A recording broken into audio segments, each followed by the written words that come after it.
Man,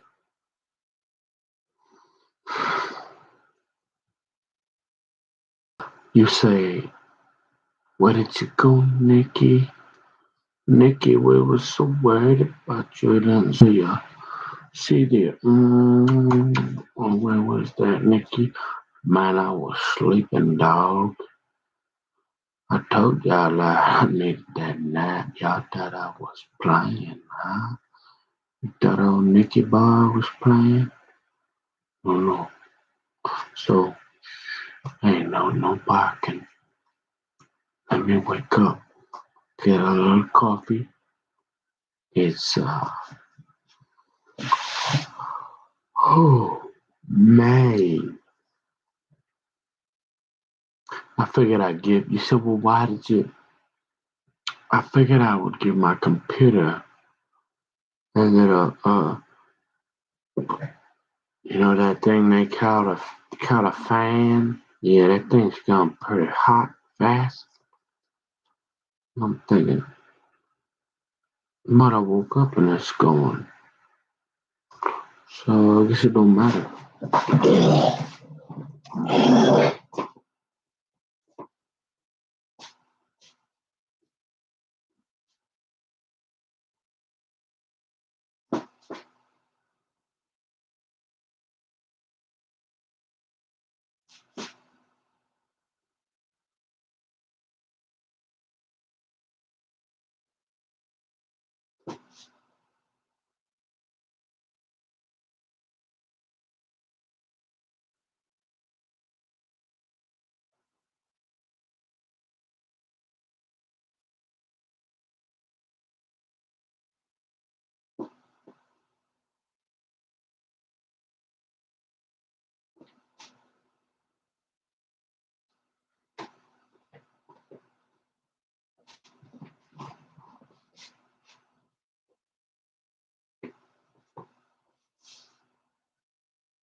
You're always tired, man.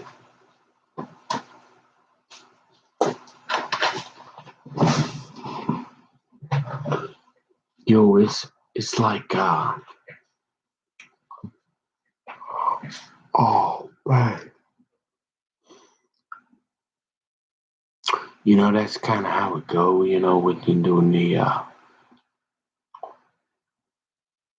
you're doing the virus thing. But I gotta drink a little bit of this coffee, see, and then we got a little work to do. So don't worry. Nicky boy's right here. Everything's okay. I was just giving him computer, so I was trying to give him a little rest. But we back.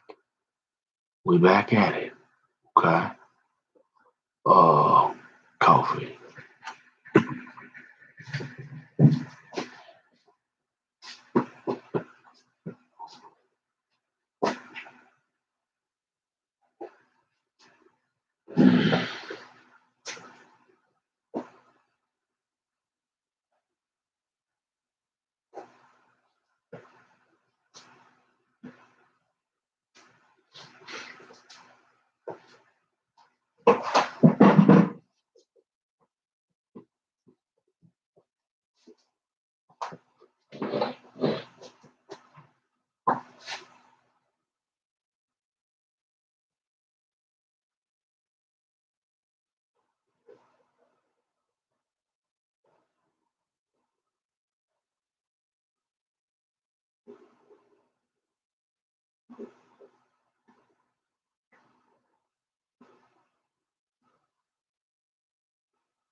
You know, that's just how it goes sometimes.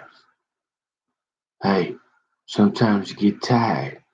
Hey, hey, ask my daddy. Hey, I used to do that all the time. See, that's the kind of thing I was talking about when you work for yourself. You know, daddy might have got up at, well, that was me getting, he might get up at 6 a.m. Right, go get home like that. So you get to running about what? You can do that for a while, and then they get you, they start to get on you about this here. In your body and your mind, you start to get, you can get a little silly and goofy with all the stuff going on. Y'all know what I'm talking about, don't you? Yeah, yeah, you know. You say, oh, Nicky Boy was just taking a nap. Oh, how long was it? 'Cause he's up now and he ready to go again. Oh yeah, you already know.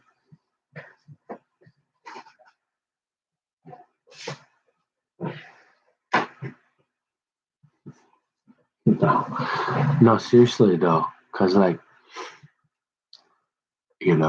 maybe it was a little bit longer. Go ask Daddy. 'Cause he run his own firewood company. He kind of make his own hours and stuff like that. So, oh, you mean like maybe them? Oh, you mean like them Hollywood actors out there paying you $500 to move wire, honey? Wait, no, no, not like that. To, self-employed and stuff like that. But you're not. Oh, you're self-employed, Nick. Okay.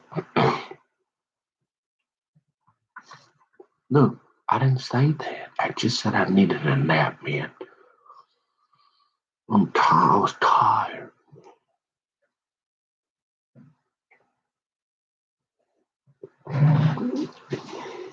So you say, okay. So I'd say we probably got, the way I'm feeling, probably 2 to 3 hours to get the chores done. Remember what those is? Remember I told you I was a farm boy, right? Everybody thought I was a city slicker. Mhm. I'm a hybrid.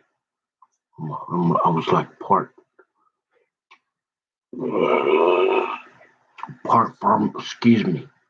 farm boy, part city slicker. hmm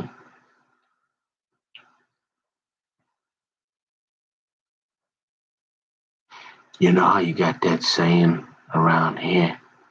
You kind of up north when they start talking about the cities. You know what I mean? Like they don't do that around here. But you go that way about 4 hours or so, and all the guys are like, hey, you know what? We don't do that up here. It's like that down there in the cities, right? You're like, oh, okay.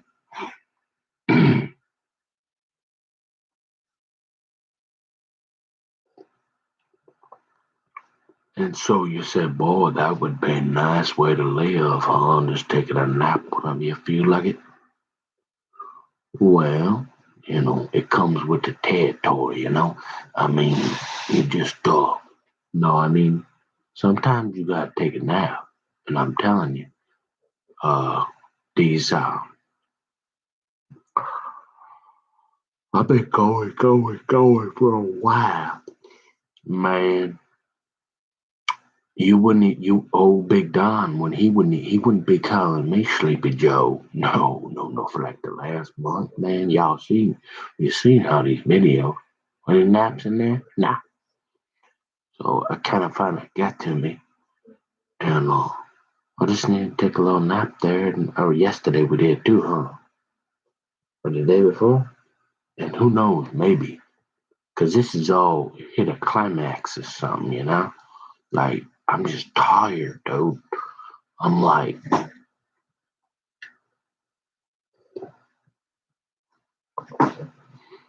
So I can't be here with you, but I'm gonna leave the cam on for you, and I'm gonna come back and I'm gonna say hi. I gotta go take care of a couple of things. I'll be back. I mean, don't worry about me. I'll be all right. See, that's the secret to success, people. Is it's actually naps. Yeah, we'll see how it goes. I'm just trying to guess here.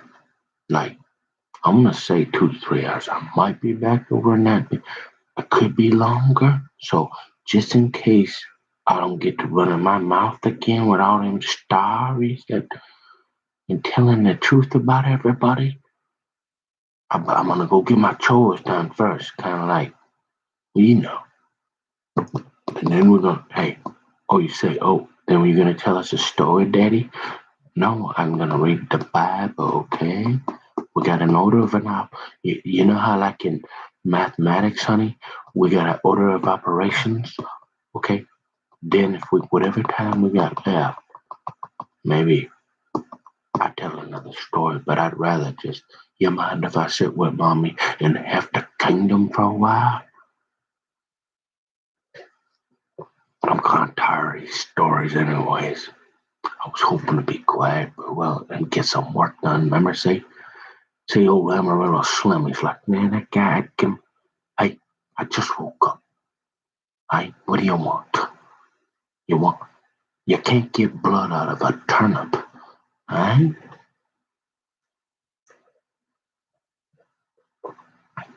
Is it a turnip or what is that? But I feel bitter.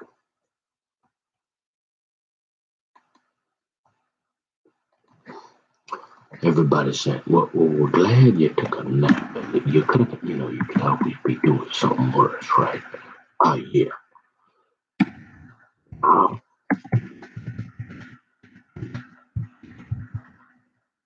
turnip. There you go.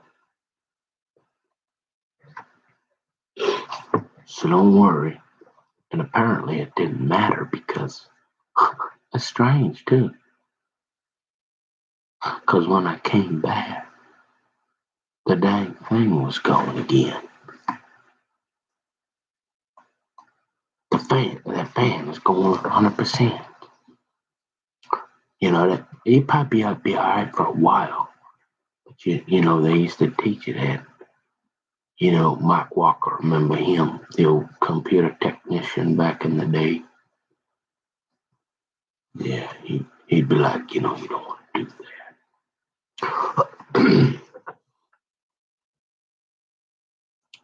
And then it'd be a little bit different if you had a tower and stuff. And they didn't have a whole lot of laptops back then, kids. And they were expensive. Only like the engineers and you remember that guy named Jeff Bidner and Bloody Mary and all them. Yeah, they had some of the originals. What were those, like compacts or something? They were like $3,000-$5,000, man. And there wasn't really a whole lot to them. Remember that? Remember those business laptops? They had that little squishy ball in the very center, and they didn't even have a track pack. Yeah. Think of that. You used to push that, and I'm like, that squishy little thing, and that'd move your air around. And I'm like,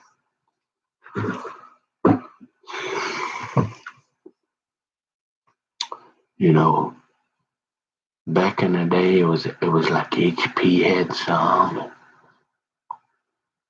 but they were, couple thousand bucks. So I'm like, now,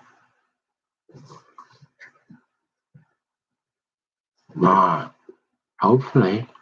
But there ain't, you say, well, you should have been, hey, I gotta have some coffee, and ain't nothing getting done. Okay? Nothing. But everything's fine. Just want to do a little, feelings check in. Just let everybody know, hey, Nikki boy's okay.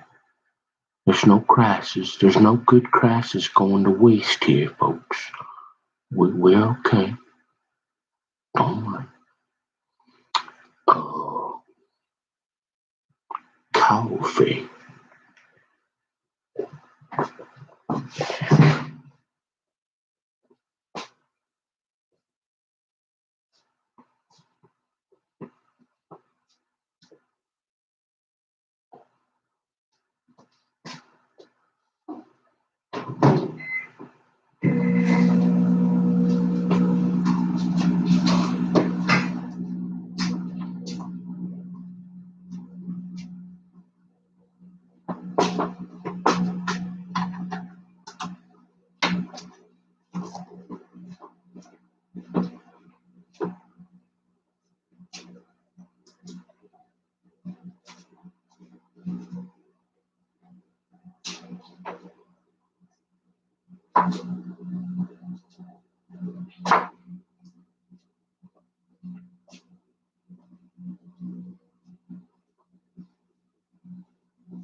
So I just gotta have a little more coffee, and then, like I said, I gotta do a little bit of chores.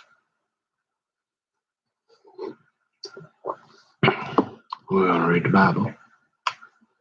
All right, we gotta get that done. Actually, I might even read that verse because it's already 8. But so, well, good to see your face there, Grandpa. Yeah.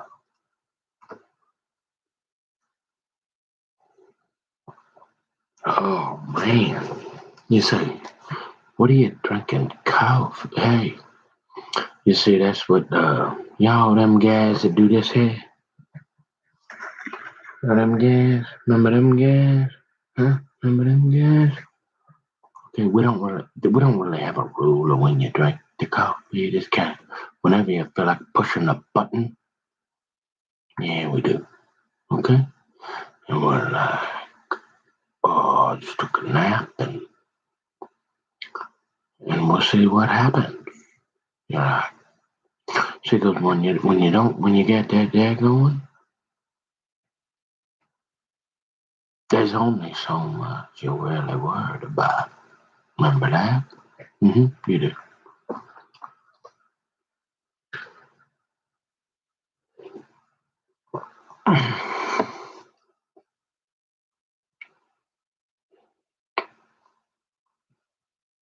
And so you say,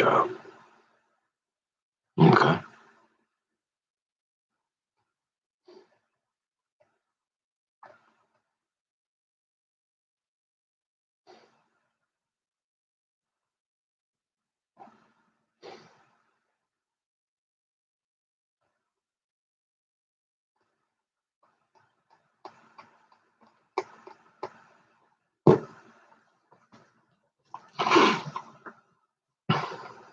You're saying,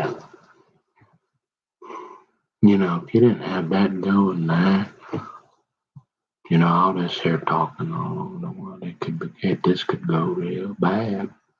Oh yeah, we understand. But we're all in for Jesus' sake, so we're not really worried about that. If you can't do this here in the Word, and I've been doing this for a while, okay, just saying, off and on, different amount, for a while, okay. I've been doing this here a while. Oh, I can't afford armed security, but I don't like hiding anymore. You want to go down to the hideout bar Have at it. You wanna bring some pink boxing gloves or whatever they doing with them down there in the arcade? I don't know.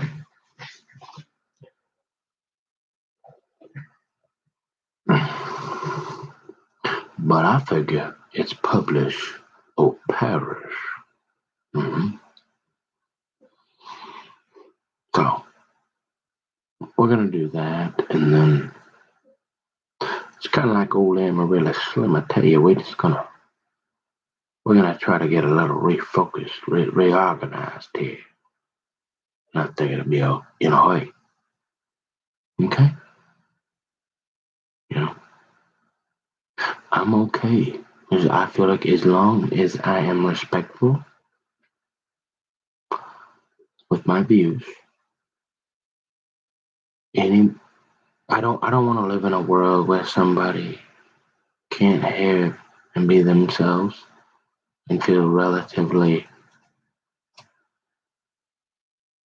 I don't know, safe. And as you're kind of gathering, I wasn't really feeling so safe anyway. So we're just trying something a little different. We'll see. That's all. You said, well, you gonna? I don't know. We'll play it one day at a time, and we'll just say, hey, I'll be back.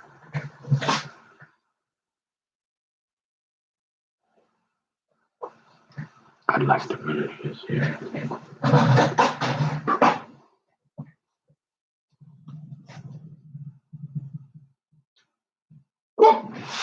Okay, Claire, stop it. Hey, hey.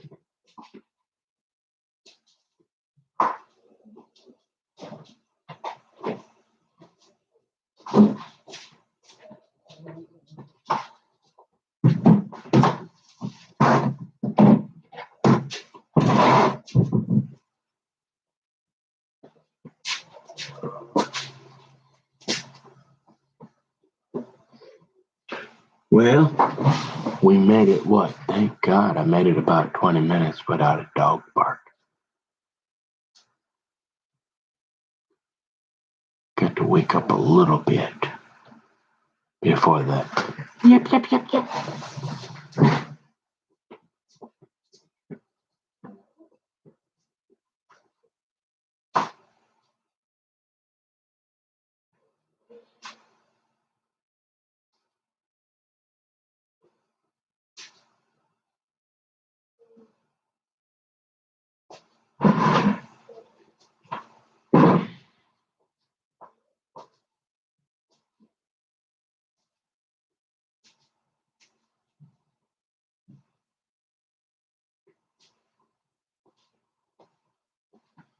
You say, well, see, everybody's, now you never question my daddy, right? Nobody would question my daddy when he wanted to take a nap. A man know when your body, right? Sure must be nice to be taking a little nappy there, Nicky boy, like, 6 p.m. on a, what day is it? Oh, do you even know what day it is, Nicky boy? Well, let me check my computer here, I'll tell you. Okay, so it's Monday. I'm just kidding, I knew that. Oh, the virus has changed everything, obviously. And I'm been going to school. And I'm in a little bit of a pinch there. And we only got about 3 months to go before it'll, maybe, I don't know, before we feel like we can get back to normal a little bit. Maybe that polar bear back over there, he settle down a little bit, say, okay, it's been a while. We're going to make them reframe it, So you're going to sit in your house for the next 3 years? No, 3 months? Oh, well. I go out, but I got to keep them guessing. I got to throw them off the trail a little bit. You know what I mean? Okay. If you've been, I know it's a lot of video, but you got to sort through it a little bit sometime because now we got the security cam going too. All right. So,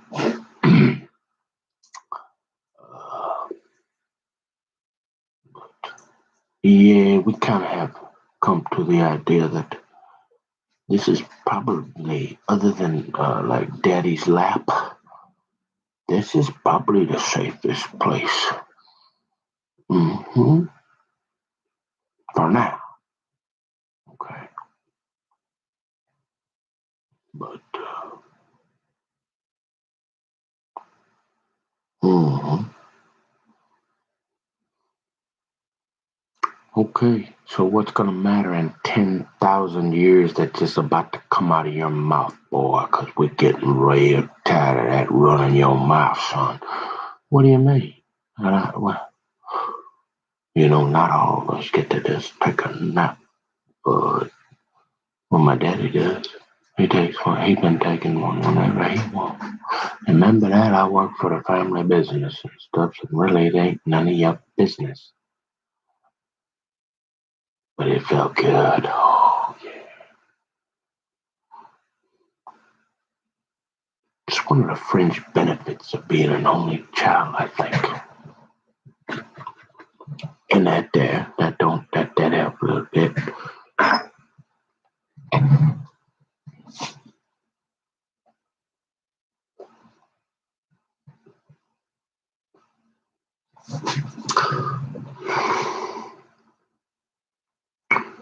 Nah, I'm just joking. I just got so tired. So hopefully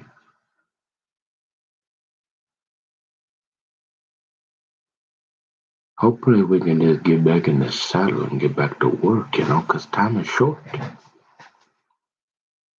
Especially for an old. Am I a grandpa yet? Man, I hope not. I'm too young to be a grandpa, but boy, I'd be one good looking one, though. Hey, no. Hmm.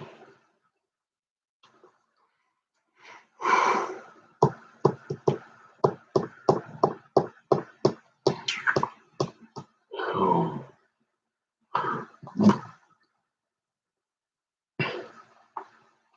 you'd rather have me doing that than have one of them guys all hopped up on that like methamphetamine or something, wouldn't you?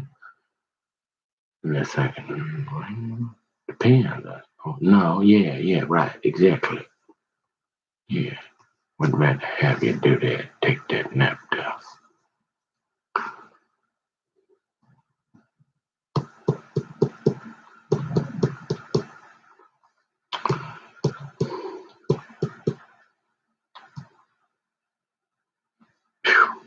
Sometimes you're just like, man,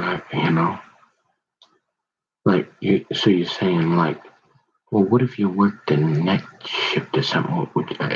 You can't just, oh, yeah, I used to. Oh, that's another place I used to work. What was that place? Masterson Personnel? Yeah. And then there was that other one up in Anoka, that guy. Well, one of the jobs I got at them temp agencies, I forgot about all them jobs. I would go to this place and we would paint.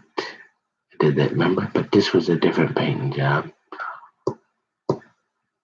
And I was somewhere over in Bloomington, and I was the only one there.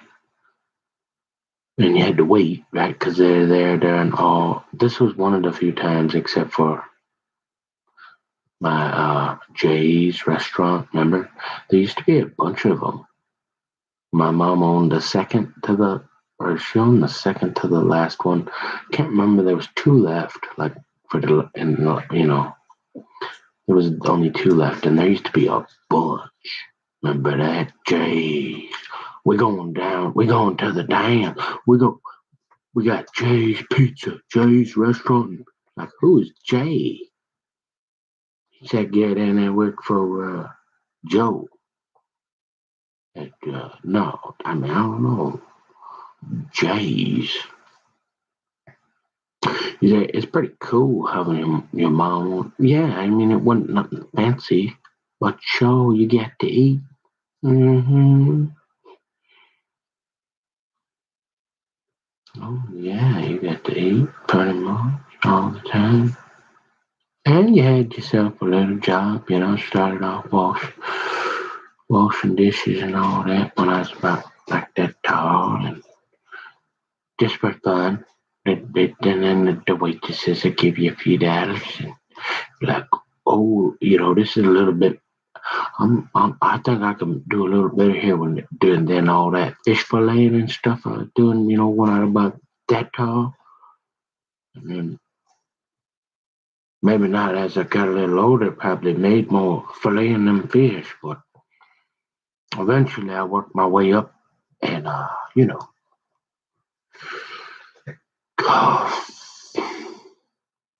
so let's see, what was I saying? Mm-hmm.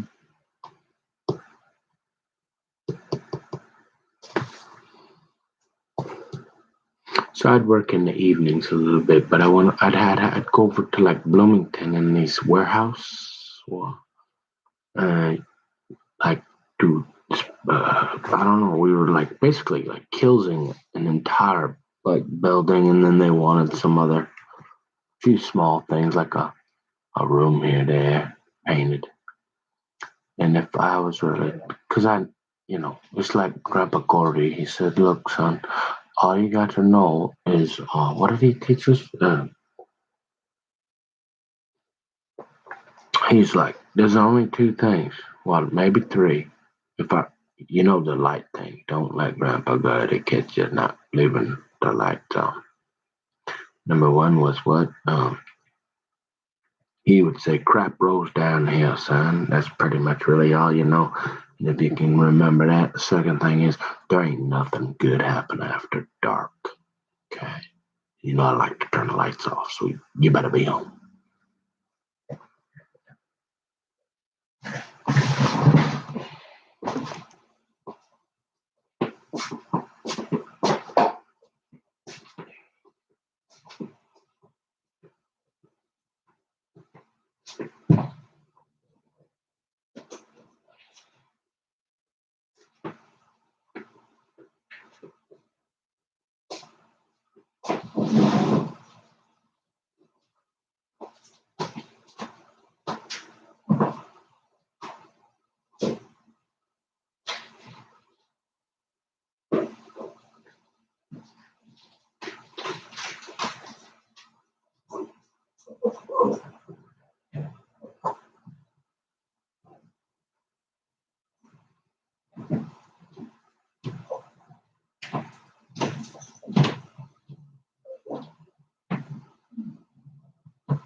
You can check with girls. I can bring you back in.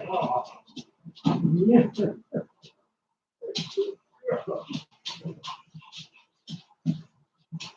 Okay.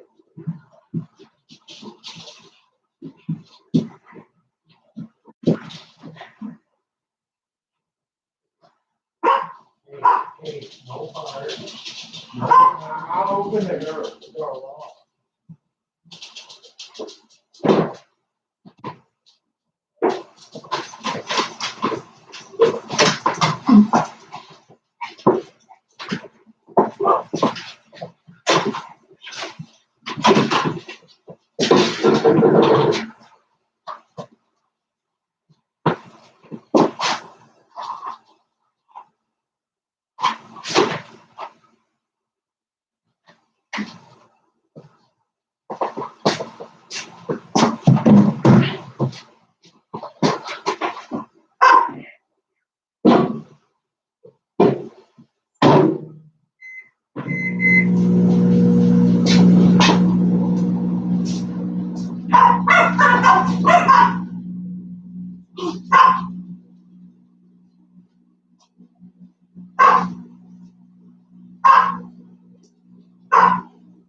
Oh,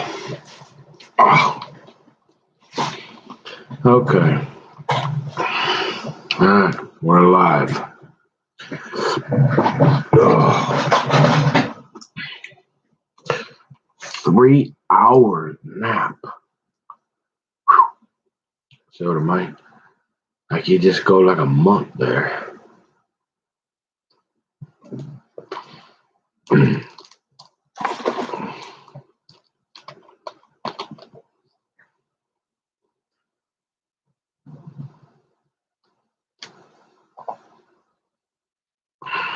So what were you talking about that other painting job you had down there, Bloomington there for at that temp agency and right next to where was that? That one next. Oh, I'll tell you where it was.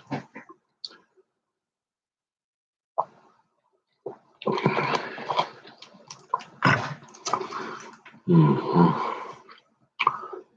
Mm. It was right next to that steak place on University, right behind, not too far from Medved's, Dennis Medved's here behind Northtown. They just what, like southwest of Dennis Medved's house here. Right there, just north of Monty's. Remember Monty's? Is that still there? Monty's right there. Oh, you mean like right by Dr. Flake's office? Yeah.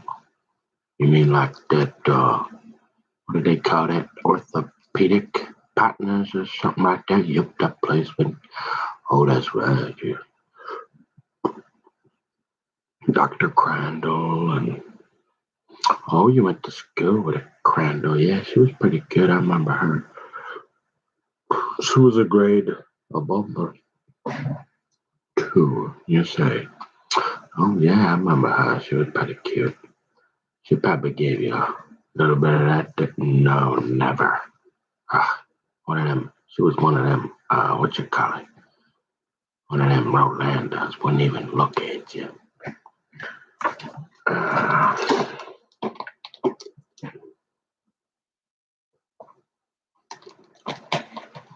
let's see. So who else was there? What else was over there? Uh, doesn't matter. I can't. I couldn't tell you what it was called, but I can't remember. Anyway, I don't think it wasn't Masterson. Masterson was farther down.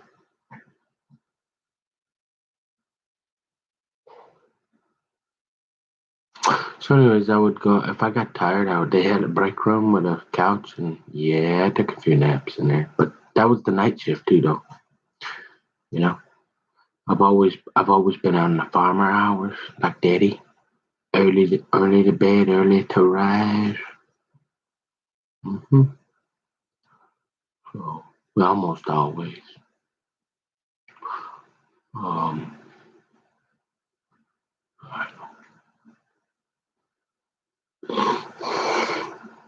I worked over at some video place off 96 from Masterson personnel to head at that job. Some bit like used videos. And they're like, what are those? And everybody's they called them no, they were CDs. I didn't even them. Remember them VHS? Yeah. Mom had. Okay, so that'd be my mom's era. We actually, we had the CD. Remember them? The Ray Donovans and the Goodfellas CDs that Dad likes. Yeah, them ones. Like that. Um, they would come in, and I don't remember what it was, but we would sort them, and I don't know. We were doing so much of this here. I don't know what was going on there.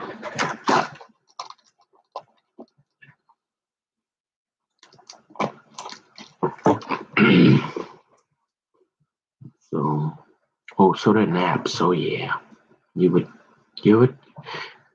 That's the whole thing. Like, so you pretty much.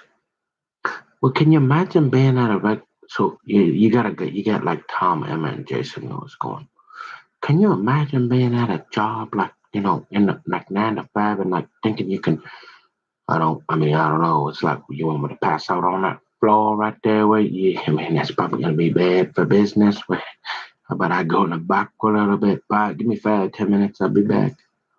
Yeah, nah, I wouldn't like that. You're like,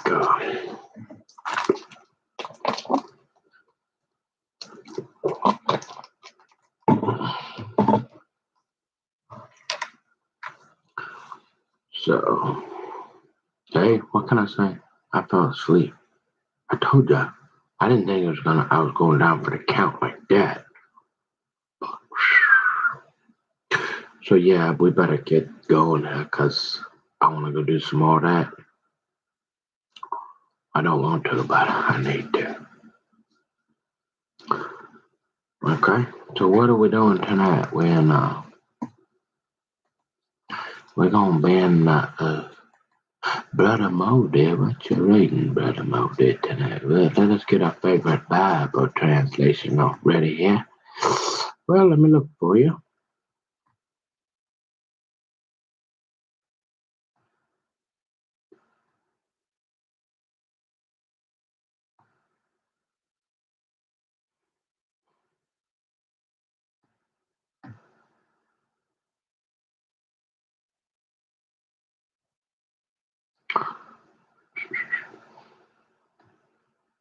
I was just thinking if I want to go feed the dogs first.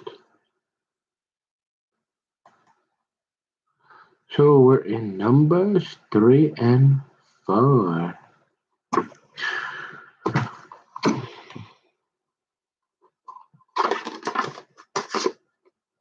Well, see, that's what they kept saying. See, right now, that was one of the things nice when you're like, I don't know, what do they call that? Yeah, unemployed.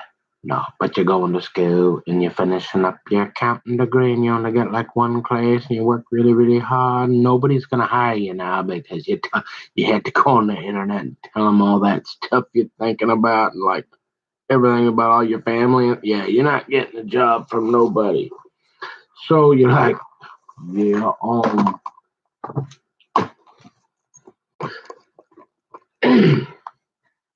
but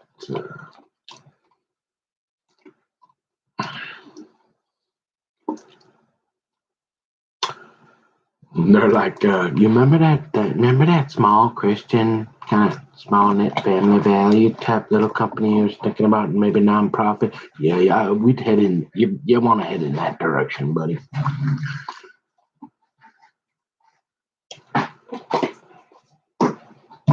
Let's turn the light on.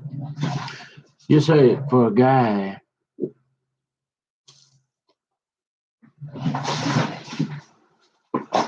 Let me feed the dog real quick. Can I do that? You don't mind if I feed the dog real quick? Hi, Caris. How's my doggy? Hey, Caris.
So you say, what are you doing, Brother Moldy? Well, thank you for asking, because everybody always is asking me about this here. They always see, I always get that too. Remember? If you go out, if you go to California, that's what they used to do when you used to go get that thing called newspaper, remember? Except they wasn't even as smart as me. They didn't go down to the Home Depot and make a little box. Well, it was at least Daddy and Leslie. They would, well, Daddy, he'd go down and put about 50 cents in in the newspaper, and he'd come out with like a stack of papers like that. Remember he was always into economics and business, but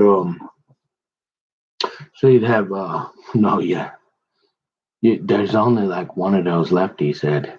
And I'm thinking, yep, I understand. I can't even hardly buy it, and it's not worth it because they kept the amount of paper you get. They could tell you when you get like 2 pieces. Now. Probably cheaper to go up and buy the your computer paper. Maybe use that a little bit. So what you do is you get, remember them things. I'm gonna start.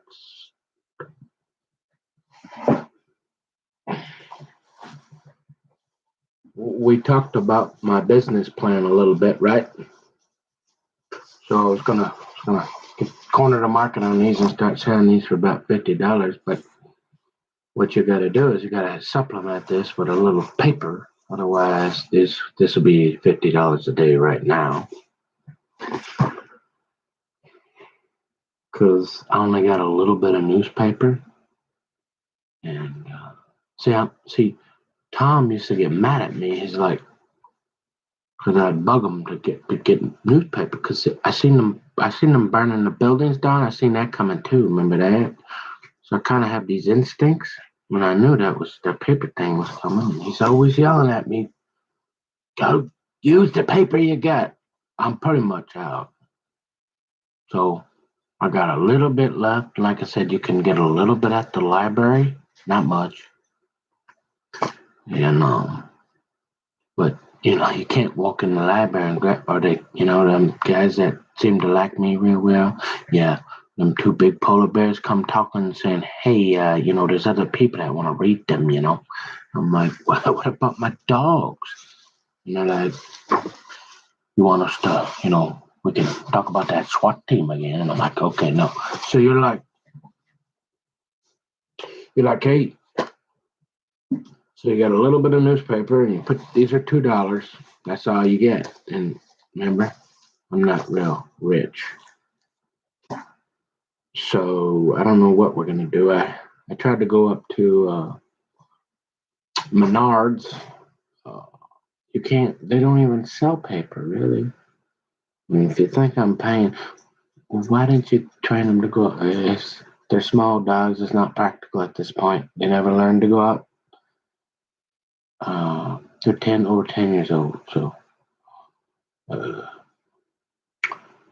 we just say how it goes, and then yeah.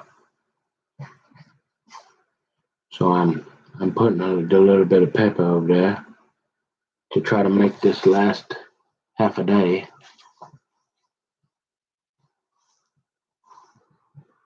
Sometimes almost a day. But you're like, okay.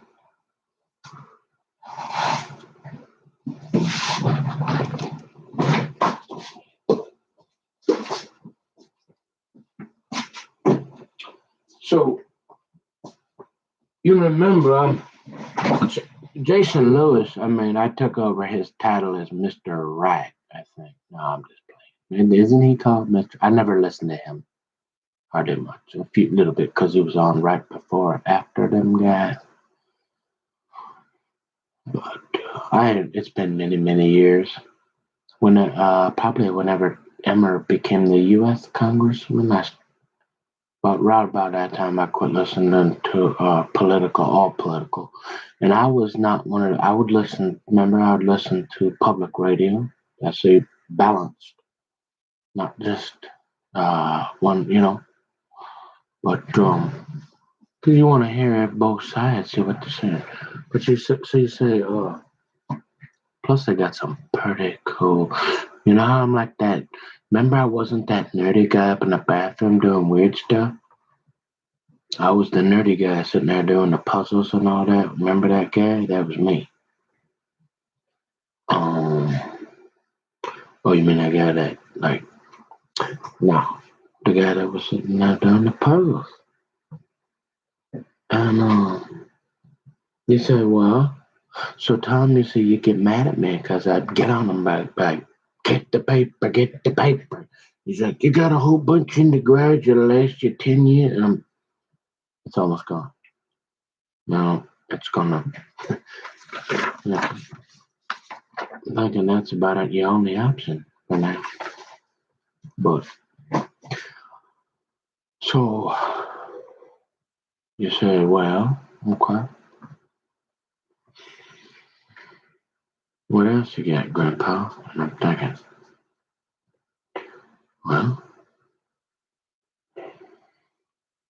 I'm not that Grandpa, am I? Gosh, I hope not.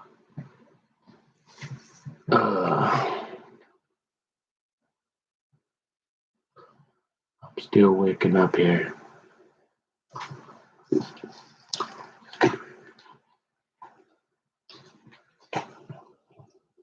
So you might as well just call me Mr. Right, too. Not like right as in, but like I'm always right. Yeah, that's the, except if you're talking to half the kingdom, then she's right. Okay? But here's the thing.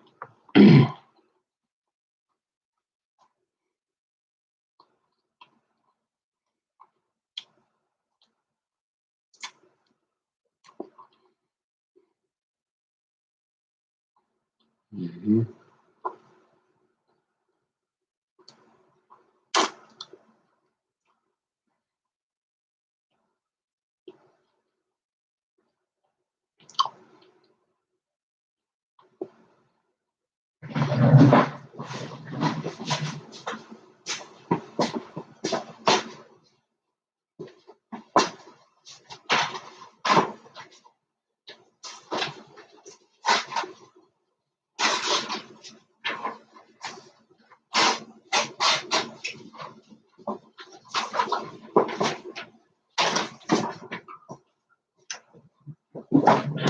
But again, you're back to statistics.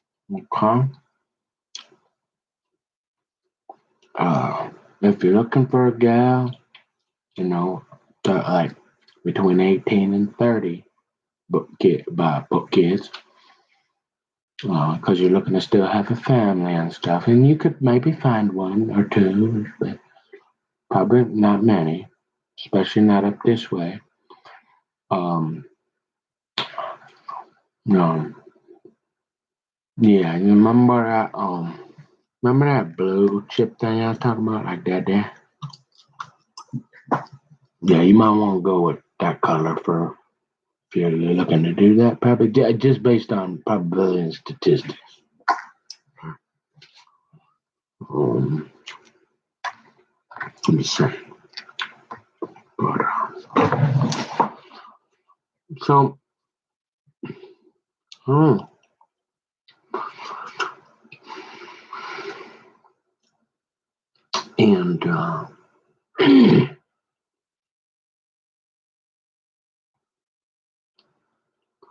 can you see what color is that? Yeah, that look, is that blue? Blue and I don't know where I got that. I found it somewhere. No idea.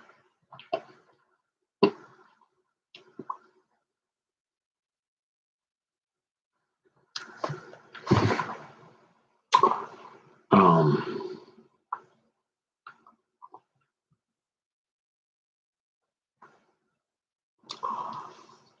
but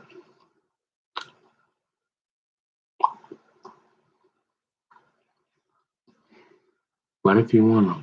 If you're going deer hunting or something, you probably want to go with so where to go?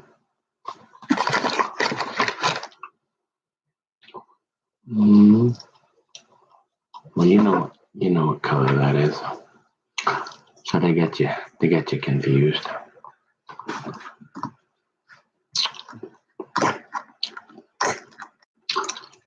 But yeah. But we all know if you're choosing between, what I mean, do you want to go deer hunting or you want to go see Half the Kingdom? And all the guys are like, well, I already got my Half the Kingdom. I'm going deer hunting. And I'm like, well, I don't have that, so I will. You know what I mean? Well, I don't have her in this chair here. She ain't in my lap. Okay? No. Okay?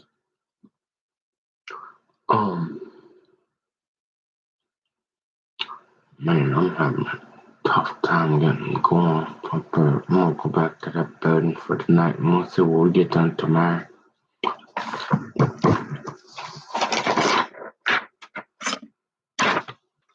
But the virus and stuff has really changed. Oh, that's what I was gonna say.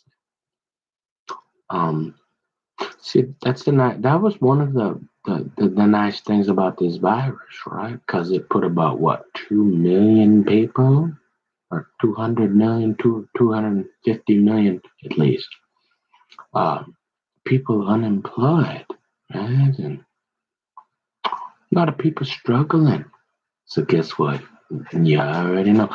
There's a lot of people taking naps when they feel like it right now. So you're getting away with it for now. But so it's a little easy. Plus you're going to school and all that. So it's not trying to figure out life. You're kind of in that. We're kind of at that crossroads, you know. But you say so. You're always gonna kind of take a nap when you want. Remember that whole thing where it's like it's just kind of like your body gets used to it. So yeah, pretty much. Yeah, it's gonna have to be part of the plan.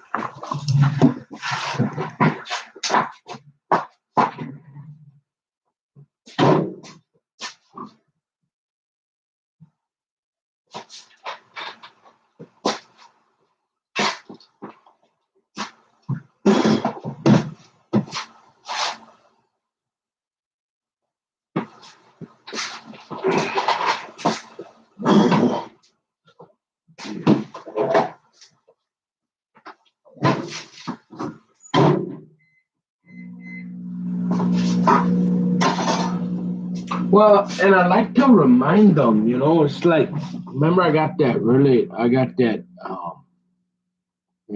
aunt that works for the United Nations there, somewhere in Portugal or France or somewhere over that way, over the pond there.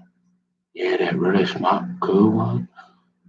Never ever drank or smoked or done nothing ever. Yeah, that one. You're like, okay. So what do you don't understand. You go, well, that's why we're the USA. And I'm going, yeah, okay, whatever. So they go home, right? Remember that? They like go home at lunchtime and sometimes for a while. Sometimes even old brother Modi is like, hey, don't you maybe want to get back to work? You had a couple glasses of wine and that, been sleeping for about 3 hours. Time to get back to work. I mean, they're pretty chill over there, right? And you're like, well, yeah. So culture's different. So hey, I ain't the only one. And, mm-hmm.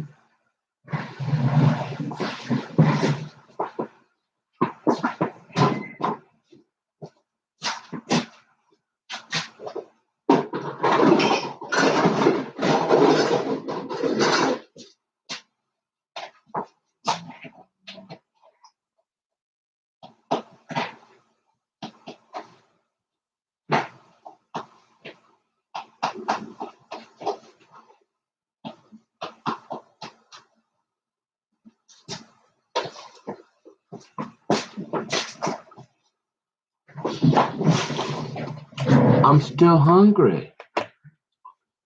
And after I'm done with that, Daddy, I'm stopping at Starbucks. I'm getting me a double mocha.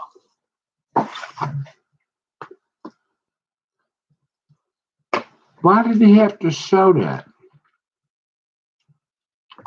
And then he says to me the other week, well, that they're all calling me now, Nick. And this guy, they're all upset because he ain't doing it right. And remember how you didn't scratch any of the millionaire, like gazillionaires people's cars or anything with all that heavy wood, that stuff where you had to throw around everywhere and drop off the. Yeah, I remember that. Yeah, well, he ain't so good at that, I guess. And they're calling me saying, "What just sell the business to this guy? Don't you have like can you send somebody else?" He's like, "Not really. The profit margin is getting pretty slim." And he's like, he's like, if you come, if we decide to take you, I can get that half the kingdom settled down a little bit. You could probably do a little wood on the side, do that accounting thing a little bit and see if you can't give that a go. And if, I guess I'm going to take some of it. And I'm like, yeah, okay. But, so.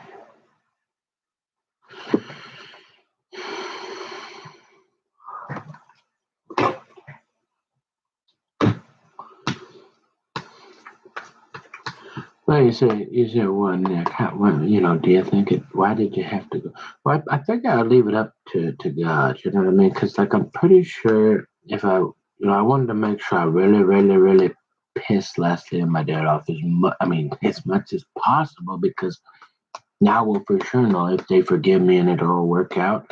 It was kind of meant to be, and probably from God or something. So, like, just kidding. No, it's just the truth, and I'm kind of frustrated. And yeah, I'm pretty normal. Except most people are like, that's them naps. We don't know about that. Not a bad gig, I guess, if you can get it back. And then the Bible says what?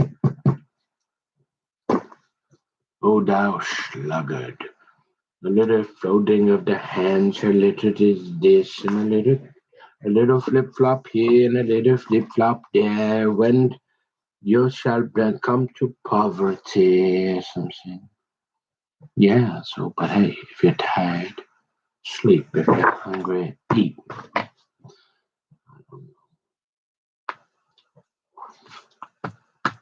But a 3 hour? I don't remember one. That usually it's sometimes 5-10 minutes. You're good.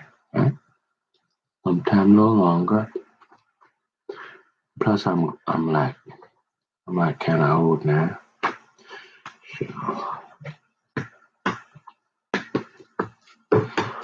So.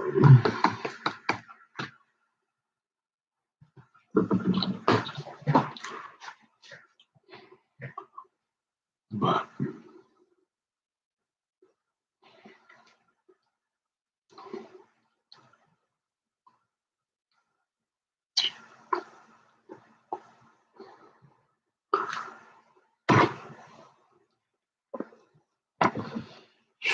Street Works. Oh, what's that?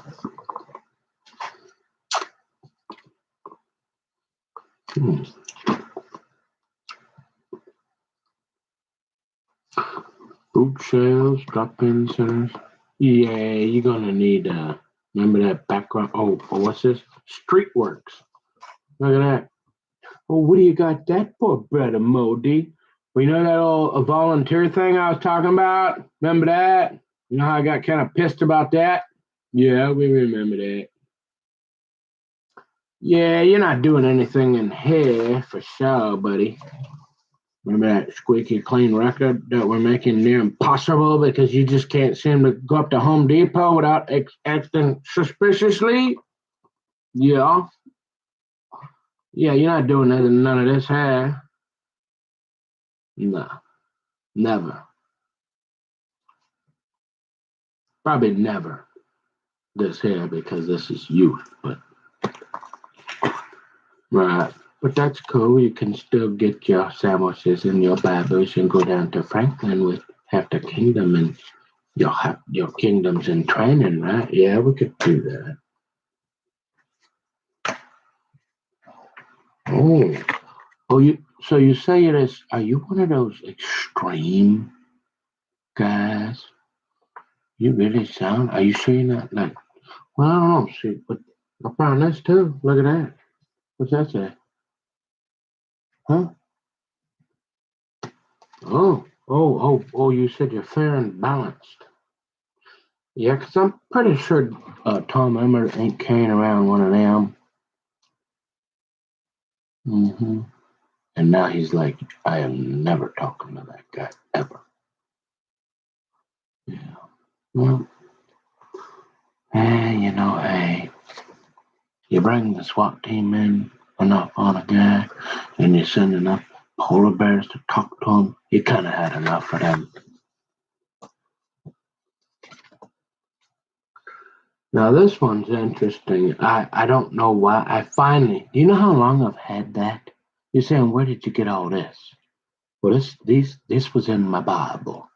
That leather. Oh, you mean that? The only other guy that ever carried his Bible around more than you um was like uh Cy Robertson's dad. And they're like, yeah, that guy. Oh wow, are you sure you're not that super duper weirdo they wrote it? So I picked up a few of these things along the way, like that there and and this, and I put them in my little zipper thing.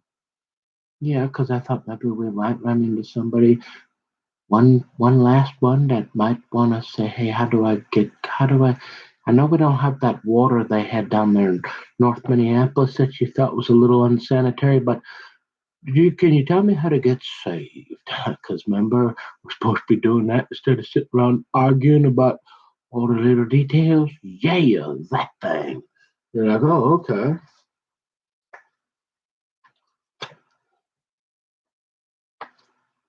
Yeah, so just remember, kids, if you just remember that whole thing about go preach the gospel, and then the end shall come. You might want to try that once in a while, than just sitting there around on Pal Talk putting red dots on everybody. Just saying, okay? But you say, well, what is that? And I'm going up. Well, what that is there? That looks like a guy. Remember? Well, actually, you know what it looks like. To be honest with you, that looks like a place Leslie wanted to take me like 500 times. And you're saying, what is that? Well, to me, it looks like a guy in a boat. It's a really small boat with a couple oars. And he looks pretty comfortable for having not many sharks swimming around him. Oh, kind of like you, Nicky boy. Well, man, but don't get cocky now, because they still got that polar bear across the street, and you could really, really get them mad. See, look, and I don't know what that is. And you can see his skin and look like kind of like a Hispanic guy or maybe a guy from down in Cuba or something. He kind of dark skin there. Get that hat. He's in a way too small boat with no motor, so he's not going anywhere very quick. And it would look to me about 15, 20 sharks there swimming around. And you say, well, what are you doing with that? I'm saying, I don't know. I was down probably at I don't know, the Minneapolis Auto Show for like the last 10 years. And that RV show, yeah, with all the lights and cameras and the audio surveillance. It probably get me being pretty normal down there, you know.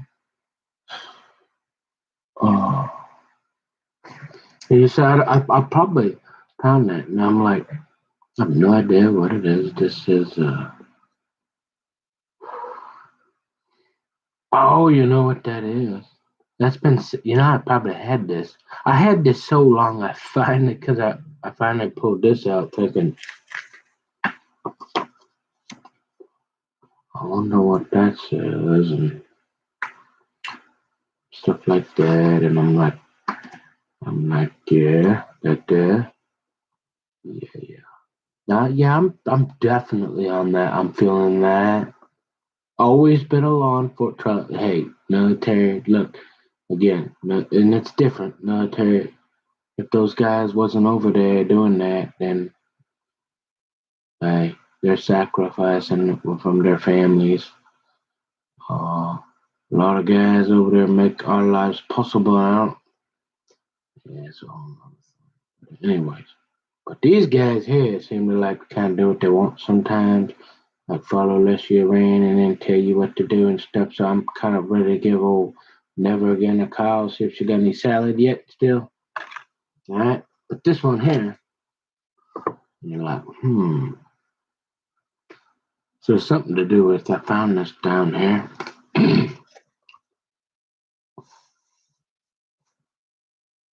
It says ridicule before investigation is the height of ignorance.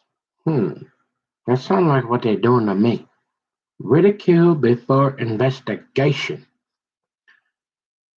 Sounds pretty familiar. I mean, it's a little kind of, I'm not real. Let's see. Okay, so it's something about flat Earth, and some guy named Joshua Swift. He's got a YouTube.com, and I'm guessing he wasn't real successful because I went to that. I did find a video a couple days ago. I don't know. Apparently, he's some guy from Minneapolis, and he for a while, I guess. And he was talking about church. I watched it for about 10 minutes before I fell asleep. And seemed like a nice guy. It's mentioned, but he actually had some people in a room, and there was some girls there too. Not bad looking either. This guy and he was talking to him about flat Earth. And I'm thinking, okay, so that's the reason why I probably put that in my pocket. Well, I was wondering about why all them sharks, why that guy is just sitting there like and not worried about them sharks. He must be doing a little bit of this here. Remember that? I'm guessing he got a couple of them in his pocket or something. And then he must, I don't know. He looked like he ain't missed a meal for a while. I mean, because he looked pretty comfortable on that boat, you know. Just saying. But, yeah. So you're like, well, so this Swift guy, and this is the one. So you go to the YouTube channel, right? Yeah. And it's not active, right? So you probably got this a long time ago, and I have no idea when. Years. I mean, it could be 10 years. I don't know. But I just thought it was probably sitting on like the bench down there at the Minneapolis Auto Show. Yeah. So we do that last 10 years. That was kind of, well, not the last couple, but me and Tommy, Mr. Tom, would go down there because I used to run, the back streets of Murderopolis there. They went the back streets of Baltimore, so every once in a while I miss that downtown. I spend a lot of time down in Minneapolis. And St. Paul's okay. I mean, there's not a whole lot going on. And you say, how did you know that, Nick? Well, when when they shut, first of all, because you said, well, why? Because remember, I go to that St. Paul gun club to shoot the skeet because I'm not mentally ill or retarded. Well, can't say that word now. We don't use that word. We got to be politically correct. You're a professional, right, Nick? Yes. And so you're pretty much like nobody's ever hiring you for anything ever. Remember that one gal you said you were looking for? Yeah, there's like one employer left in the universe. And so you're like, okay. And so it's getting bad, the economy and all that. But when I really knew that it was getting bad as I was rolling through the hood, rolling through the downtown St. Paul, which downtown St. Paul is really cool because it's got all that old Victorian brick, and it's really cool. It's unique in its own way. Uh, but anyways, one of the coolest libraries ever, the James J. Hill. Did I mention that business library? He built. I think I mentioned that. He built and his wife. Remember, he married just a regular gal, and he was. You can go down there. I used to go down there.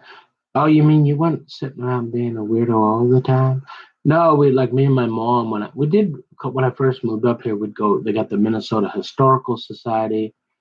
That's pretty interesting. You can go many. What do you got? You got the Minnesota. What is that? Science Museum. We went there. I've been there. And you got your James J. Hill. I used to go like that. But if you look at the public library, you think you're like you're in an old Roman Colosseum or something, and it's nice. It's starting to get a little old, but it's nice. And so they got a lot of that type of thing down in St. Paul. So if you like that, pretty cool. But anyway, so the economy is taking a real turn when they closed down, like pretty much the subway right across from the government center. That place you don't you try to stay away from. But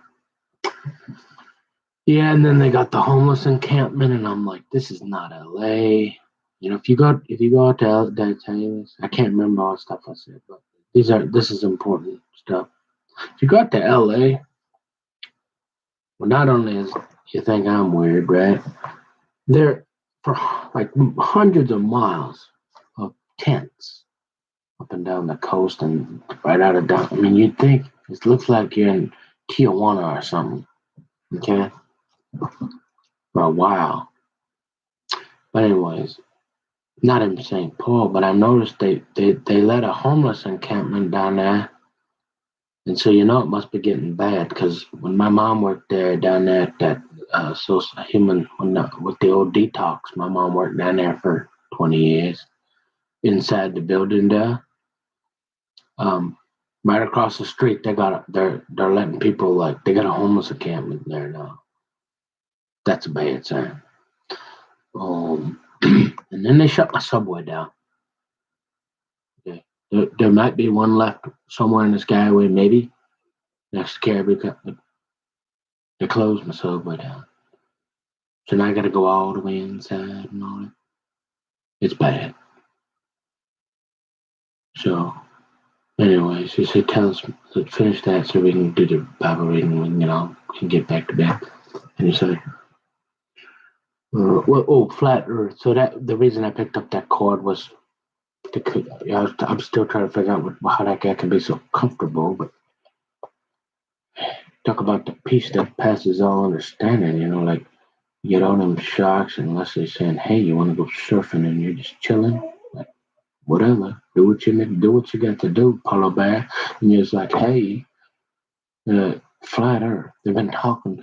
You'd be surprised at how many people are like, Buzz Aldrin, he admitted to that. That video, he looked like they gave him about 10 balls of crack, and then he started talking, and he said, and he tried to convince everybody that landing on the moon was all filmed in Hollywood. Yeah, that guy. And, oh, you mean that radio? No. Yeah, that guy. The Buzz Aldrin radio. So you're like, well, there's quite a few people on the internet. I'd be surprised. Now, I don't know what the truth. Okay, I'm not here to say that. I don't.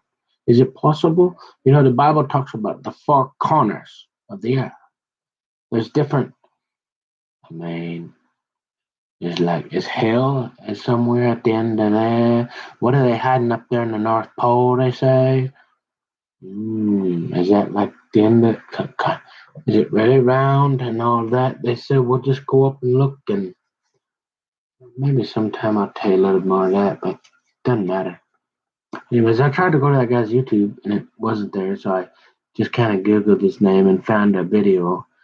And yeah, he was down in Minneapolis. I was surprised. He had like a room full of people, and there was girls, and like I said, they were kind of. He had like a couple cute girls there, like in the front row watching, and I'm thinking, okay. And he mentioned church, and so I'm thinking, all right.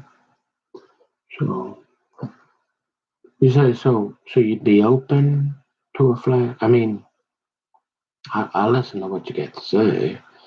Uh, every 500,000 million Christians that ever come before you say that here is round and it's a spear, but it's something interesting. It's just something different. But I don't know what happened to the guy, but he seemed like a really nice guy. I might try to figure out where he is because I'm the kind of guy, like, honestly, can you believe that? I had no idea who Joshua Swift was until like yesterday, and I've had this card here for about 5 years a bit. All right? So when they say I'm kind of slow to getting around things sometimes, yeah, yeah. So that's pretty much it right there. But so I listened to his talk, but I don't know, like the idea that a guy can get pretty gals into a room to talk about the Earth being flat, and I'm like, hey, if you can get pretty girls in a room, I don't care what you're talking about. Let's go.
Oh, you know what?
What you doing, honey? Gonna go potty? Come here, get in there. Come here, get in there. No. Come here. Wait there. No. Come here. Come. Come here. Get in there. Go potty. Nope, right here. Get in there. Good girl. Good girl. We'll go potty. Come on, honey. Good girl. Go potty, sweetie. Come on, honey. Go potty, there.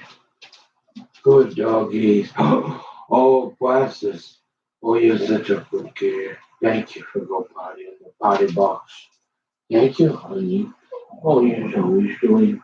You always go where you're supposed to, don't you? Yeah. That's a nice. Can you go, princess? Good doggy. Thank you, honey. Good girl. Yeah. Can you go, princess? You don't have to go. You come back, though. Okay. Okay, if you can you go potty? Yeah, I'll turn the water on for you. Huh? We'll pretend like Shannon's giving us another UA. Remember that? Hey, I'll turn the water on for you, son. Come on, do another UA here for Shannon before she ship you down to she's out there eating them donuts, ready to ship you down to back down south there, boy. When now you got that, come on now, go, come on, you better pee now, go potty now. Hey, come on. Remember that? Yeah. Man, you probably deserve to be treated that way. We've been listening to you, you know. No, I didn't.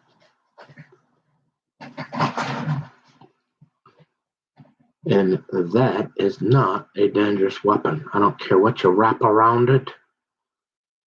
I don't care how much string or whatever you do. Just if it's in a bag, with a rubber band or something, so it doesn't fall apart. I don't care what it is. That is not a dangerous weapon. That is a roll of cards.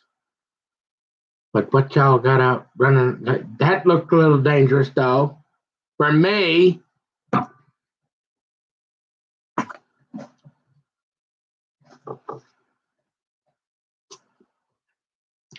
So, okay. All right. So this evening, when we are in from what?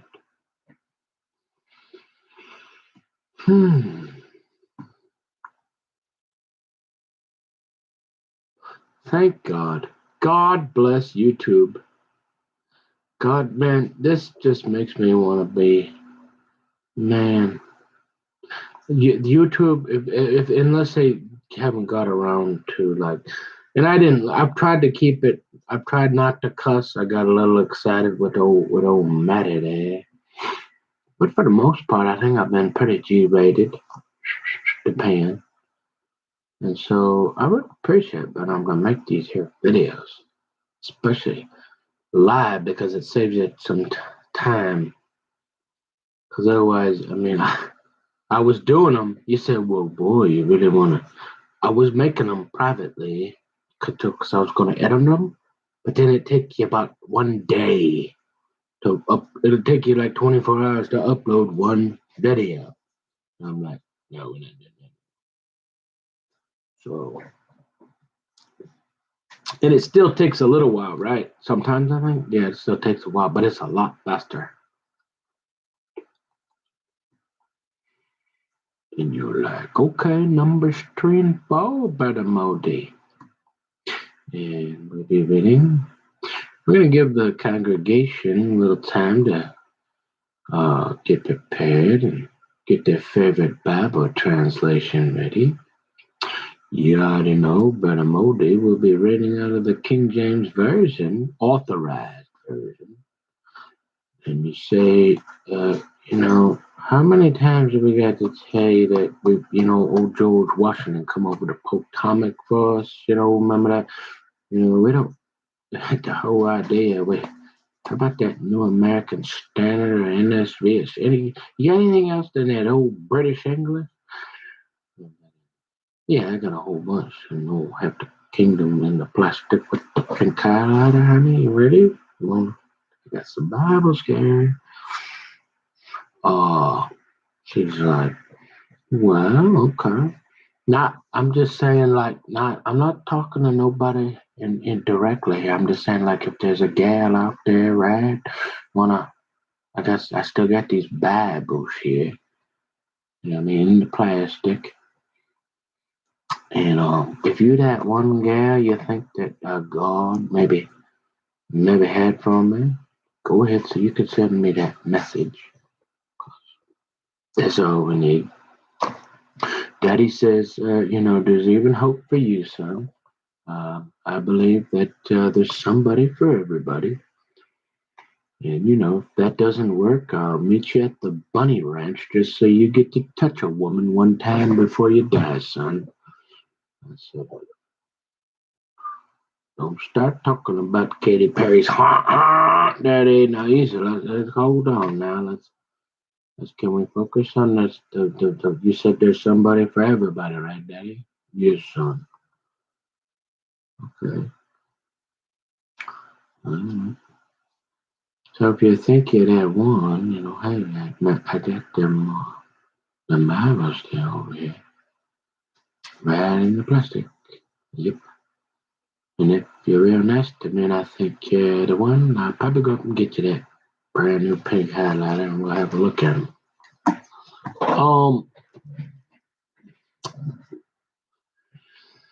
So you say, all right. Yeah, I'm on this. I remember that. Until half the kingdom put a foot down and said, look, it's me. It's me or that Bible there. And I'm like, okay, what's your favorite translation? We're going on this here. And I don't even know if that's going to work because, like I said, once you start reading this here, I started on the New King James down there with Tommy Rogan in Minneapolis on the north side. What's up? North side.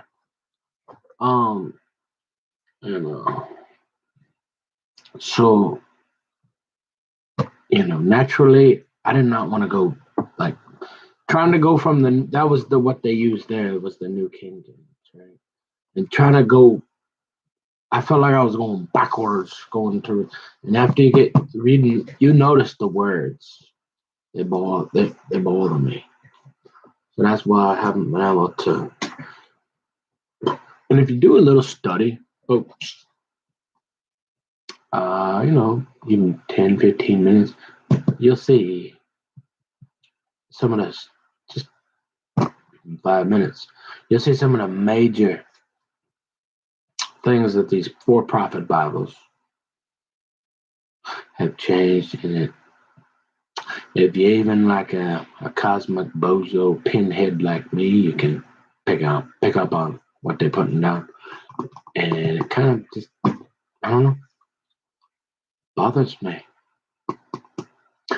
When you start taking out the word Satan and demons and Jesus Christ and replacing it with things that don't make any sense. And I'm like, yeah, well, they're doing that because they have to, because they're copywriting it and all this here and that. And they want to sell them.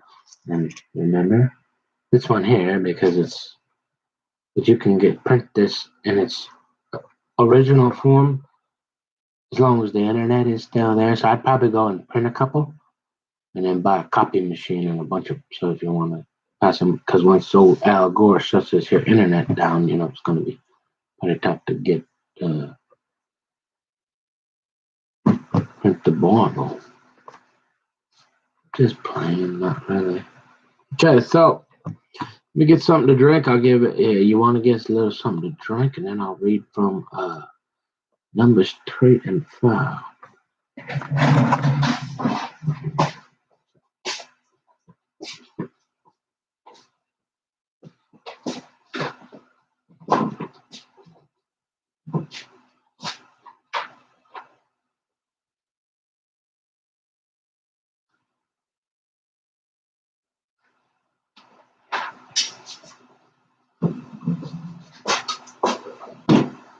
Oh.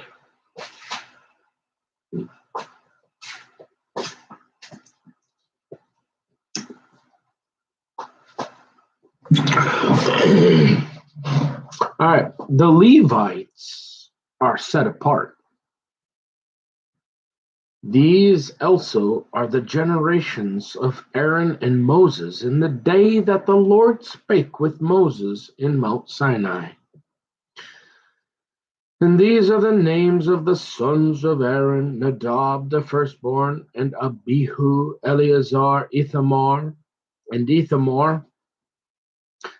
These are the names of the sons of Aaron, the priests which were anointed, whom he consecrated to minister in the priest's office. And Nadab and Abihu died before the Lord, when they offered strange fire before the Lord in the wilderness of Sinai.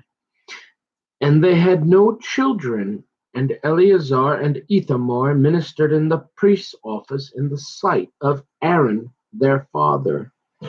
And the Lord spake unto Moses, saying, Bring the tribe of Levi near, and present them before Aaron the priest, that they may minister unto him.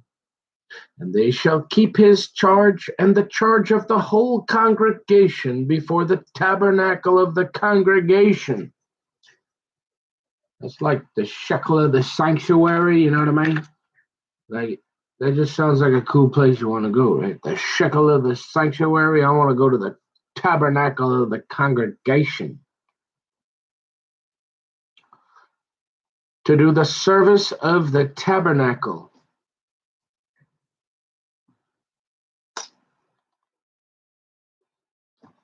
Excuse me. And they shall keep all the instruments of the tabernacle of the congregation and the charge of the children of Israel to do the service of the tabernacle. And thou shalt give the Levites unto Aaron and to his sons.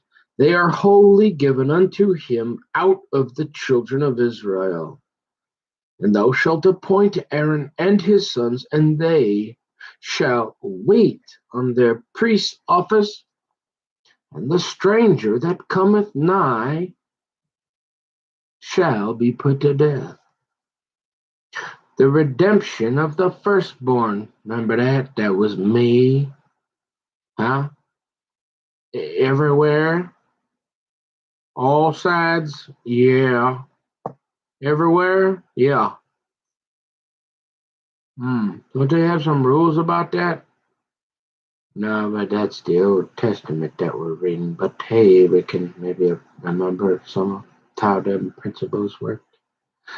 And the Lord spake unto Moses, saying, And I, behold, I have taken the Levites from among the children of Israel instead of all the firstborn that openeth the matrix. The matrix? You mean like this thing here? The matrix. I'll let you figure that out. Among the children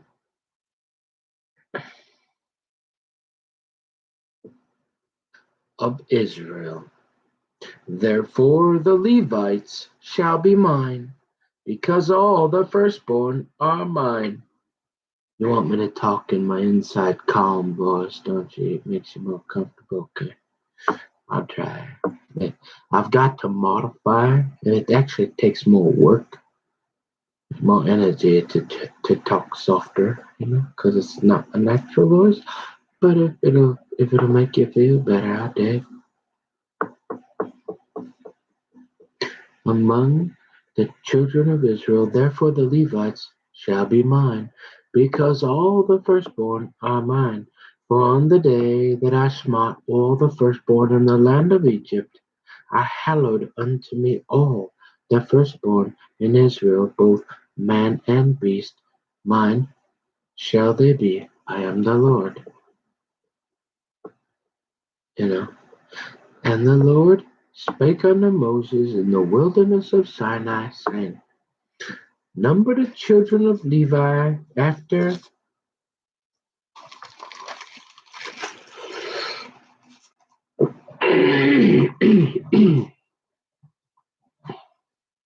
the house of their fathers by their families. Every male from a month old and upward shalt thou number them. And Moses numbered them according to the word of the Lord as he was commanded. And these were the sons of Levi by their names, Gershon and Kohath and Merari. Duties of the Gershonites. And these are the names of the sons of Gershon by their families, Libni and Shimei, and the sons of Kohath by their families, Amram and Ezechar, Hebron and Uziel. And the sons of Merari by their families, Mali and Mushi. These are the families of the Levites according to the house of their fathers. Of Gershon was the family of the Libnites. And the family of the Shimnites, these are the families of the Gershonites. Those that were numbered of them, according to the number of all the males, from a month old and upward, even those that were numbered of them were 7,500. The families of the Gershonites shall pitch behind the tabernacle westward. And the chief of the house of the fathers of the Gershonites shall be Eliasaph the son of Lael, and the charge of the sons of Gershon in the tabernacle of the congregation shall be the tabernacle and the tent, the covering thereof, and the hanging for the door of the tabernacle of the congregation, and the hangings of the court, and the curtain for the door of the court, which is by the tabernacle and by the altar round about, and the cords of it for all the service thereof. Well, you say, what's a cord? Well, it's a cord of wood. It's like what? It's like, I forget the exact measurement. It's been a while. It's like 8 feet by what? Cord of.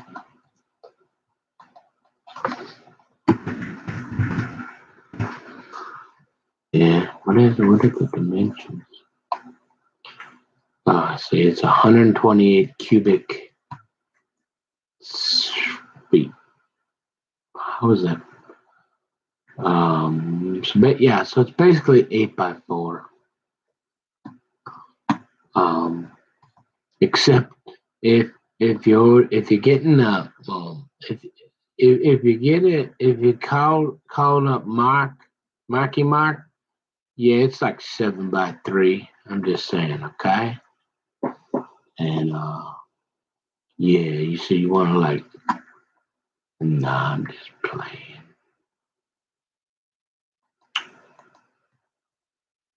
Now, if you call me, it's gonna be 8 by 4 every time, cause I can't stand going to your house And giving you a call, lesson 8x4. Because then I get you calling me going, hey, why is this not 8x4? And I'm going, hey, I don't own this place. I'm just delivering this word here, man. Call the other guy. That's him.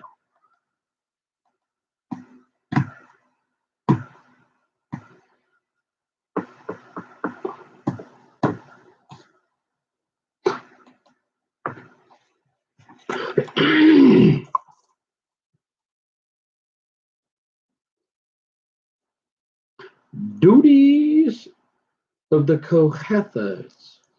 And the Kohath was the family of the Amramites and the family of the Iziharites. These words. And the family of the Hebronites and the family of the Uzzielites. These are the families of the Kohathites.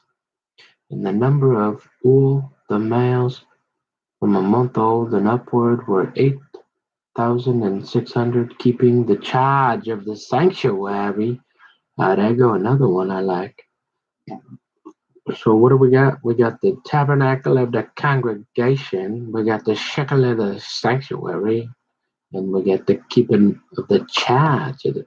Nah, we don't want to keep in charge.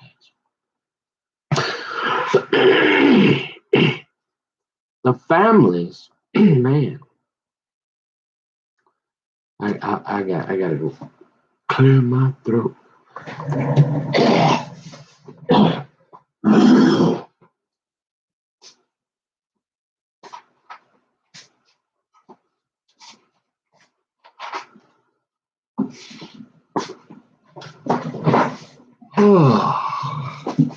Well, it's already.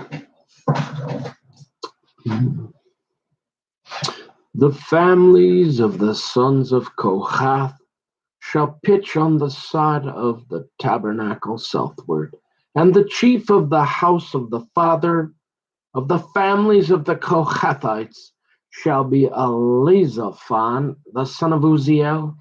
Their charge shall be the ark, and the table, and the candlestick, and the altars, and the vessels of the sanctuary wherewith they minister, and the hanging, and all the service thereof. And Eleazar the son of Aaron, the priest, shall be chief over the chief of the Levites, and have the oversight of them that keep the charge of the sanctuary.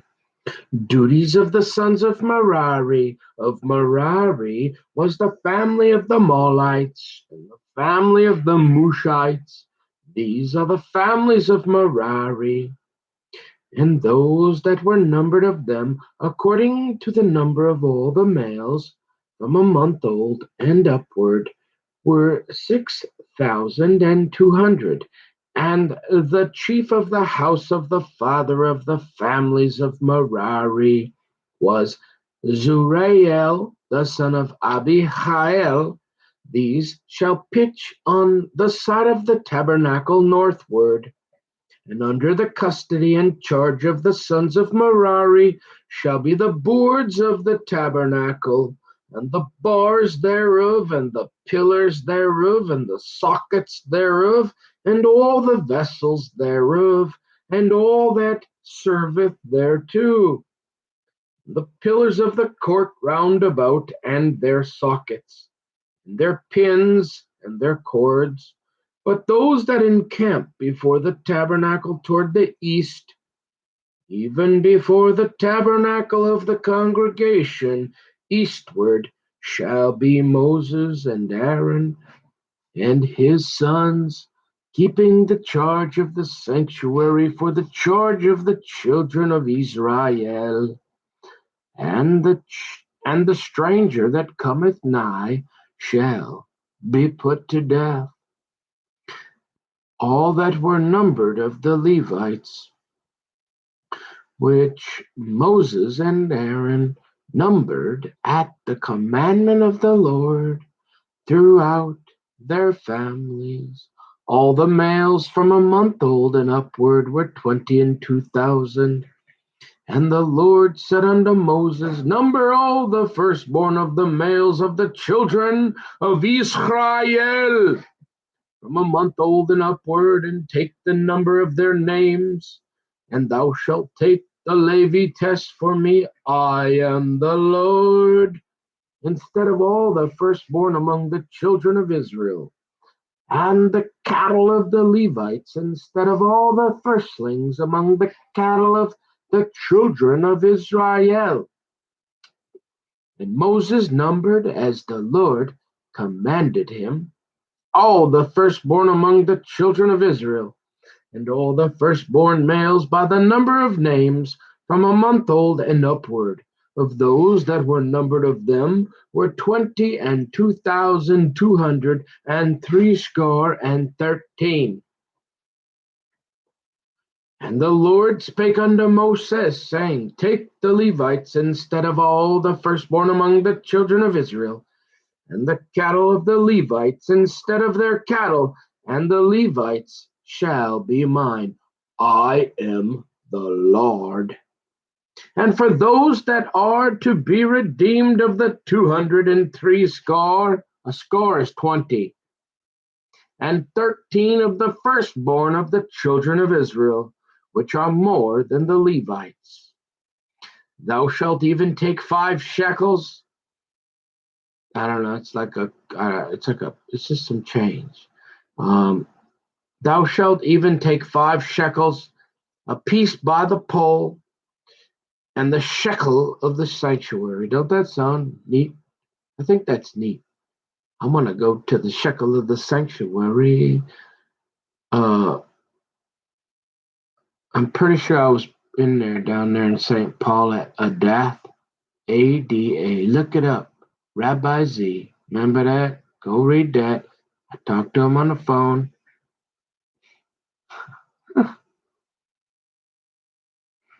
Mm-hmm. Like, that'd be one that I'm serious. You're like if you had a GoPro on me, or you had like a top secret, super duper audio surveillance and like FBI cameras, you'd be like, why did they just do that to that guy? And I'd be like, you remember that gal, Ellen DeGenerate or something, that likes to see me in handcuffs? I have no idea. Thou shalt even take 5 shekels apiece by the pole. After the shekel of the sanctuary shalt thou take them. The shekel is 20 gerahs, and thou shalt give the money. Yeah. Wherewith the odd number of them is to be redeemed, unto Aaron and to his sons.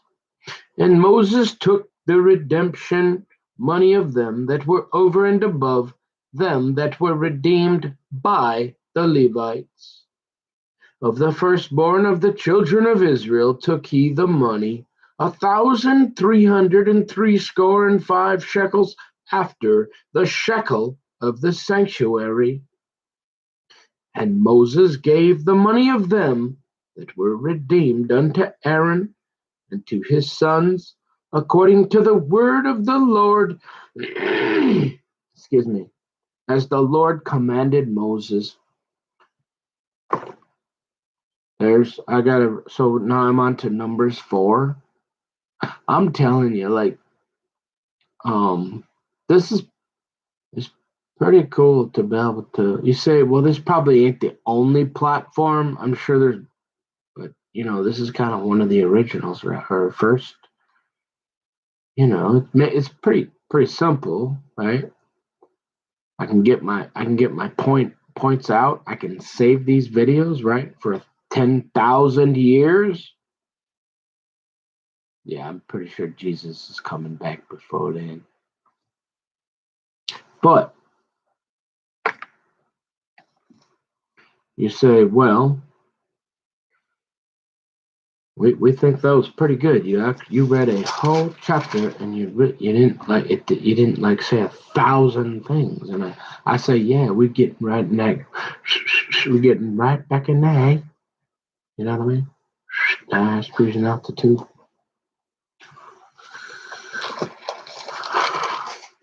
We just got really stressed out, if you know. But seriously, like there are so many stars I got for you, Donna. They're just like, we know you're kind of annoyed, and we know you can because you know each other. We know you're kind of sarcastic, but we don't. We just can't understand how that could happen. And you're like, I know, me neither. We're starting to understand why you're talking, son. Okay. So you sure you're just not you're just like a look you're like naked. Oh, we can't. That's too rated. Yeah, I don't know. Even the married guys too, they make a mistake here and there. Trust me. Um, yeah. So you're like, we gotta be real careful, man. Like it's we remember we're in polar bear country, and at polar bears they run. Hey, this is their territory, okay? And so, they kind of make them things called rules, and so they decide when, and so we got to be real careful what we say. We ain't trying to offend nobody, but remember, if you go look at that paperwork there, okay, you remember them things I told you they call them the short hairs? These things here, the short hairs here. Oh yeah, you want to get? You think old Samson got a haircut, huh? Mm-hmm. Well, they want to give you a haircut for about the next 3 months. Yeah, you're gonna be getting a haircut, son. So you better be careful. So we ain't trying to say nothing, but they got this thing called, uh, you know, um, we got this here. Like, remember I told you in accounting the statement of cash flows? They go indirect. Yeah, they seem to got that principle somewhere else, so you got to be real careful. So don't think I'm talking about this or that or get offended to who or this. I, yeah, all right. Man, I'm starting to look like my mom. I think I used to really look like my dad, but now I'm starting to see my mom.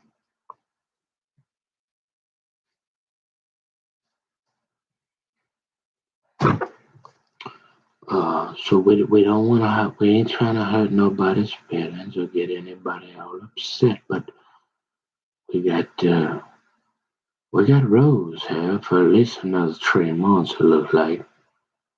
And then we might have to be back in the cot. Anybody got any funny ideas? Because these things, especially if they got to, hey, you know how easy these things are to get? Yeah. So it don't take much to renew them. But just, yeah, I'll be in there with all these videos with, I'm ready. I'll be getting the dream team together, okay? You know what I'm saying? Mm-hmm. For sure. So this thing here gonna be dissolved up, okay? And everybody gonna be cool. Hopefully, without me getting shot.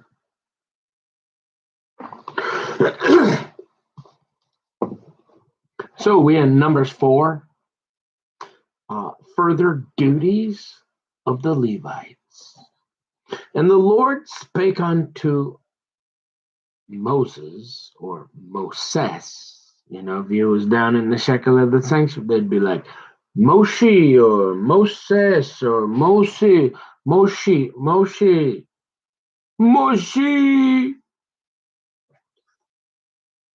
How about we meet in the middle like Moses?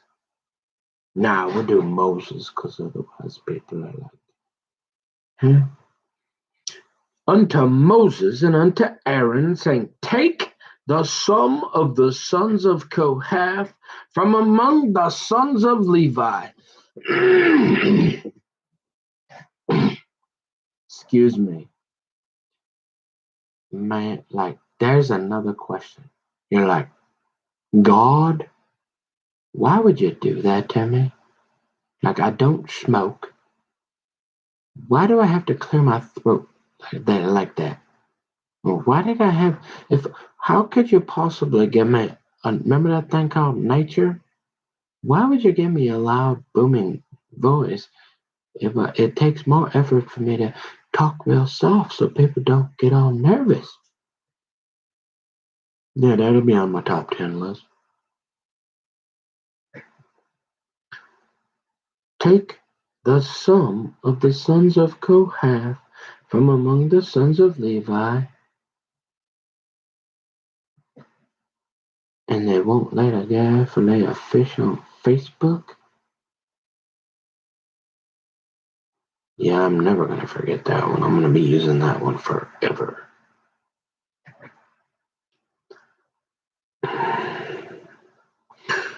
After their families by the house of their fathers, from 30 years old and upward, even until 50 years old, all that enter the matrix, nope, and all that enter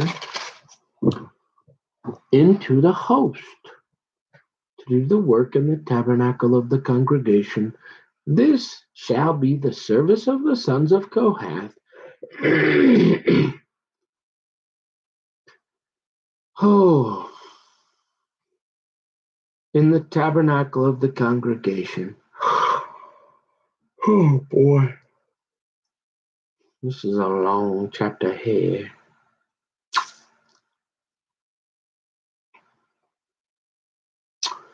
This shall be the service of the sons of Kohath in the tabernacle of the congregation about the most holy things. And when the camp setteth forward, Aaron shall come, and his sons, and they shall take down the covering veil, and cover the ark of the testimony with it, and shall put thereon the covering of badgers' skins. That's the Wisconsin Badgers, and shall spread over it a cloth wholly of blue, and shall put in the staves thereof, and upon the table of shewbread they shall spread a cloth of blue, and put thereon the dishes, and the spoons, and the bowls, and covers to cover withal, and the continual bread shall be thereon, and they shall spread upon them a cloth of scarlet, and cover the same with a covering of badger skins, and shall put in the staves thereof.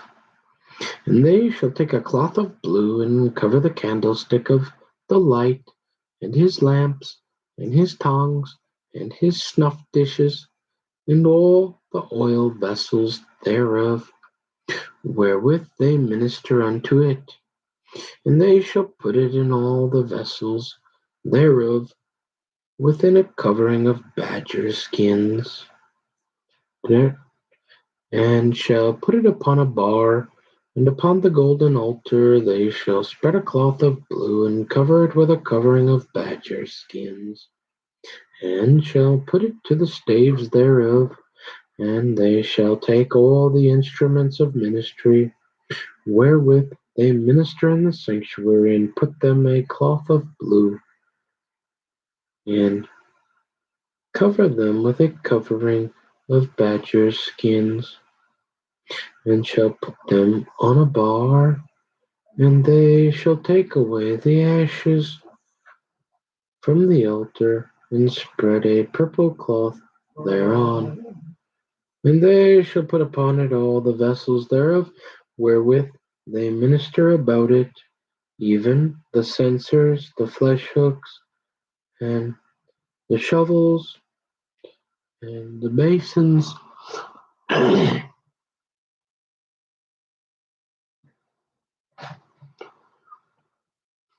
all the vessels of the altar, and they shall spread upon it a covering of badgers' skins, and put it to the staves of it. And when Aaron and his sons have made an end of covering the sanctuary, and all the vessels of the sanctuary, as the camp is to set forward, after that the sons of Kohath shall come to bear it. I think that's supposed to say polar bear. But they but but they shall not touch any holy thing, lest they die. These things are the burden of the sons of Kohath in the tabernacle of the congregation, and to the office of Eleazar the son of Aaron the priest pertaineth the oil for the light, and the sweet incense, and the daily meat offering, and the anointing oil, and the oversight of all the tabernacle, and of all that therein is in the sanctuary, and in the vessels thereof. And the Lord spake unto Moses and unto Aaron, saying, Cut ye not off the tribe of the families of the Kohathites from among the Levites, but thus do unto them, that they may live and not die when they approach unto the most holy things. Aaron and his sons shall go in, and appoint them every one to his service and to his burden, but they shall not go in to see when the holy things are covered, lest they die.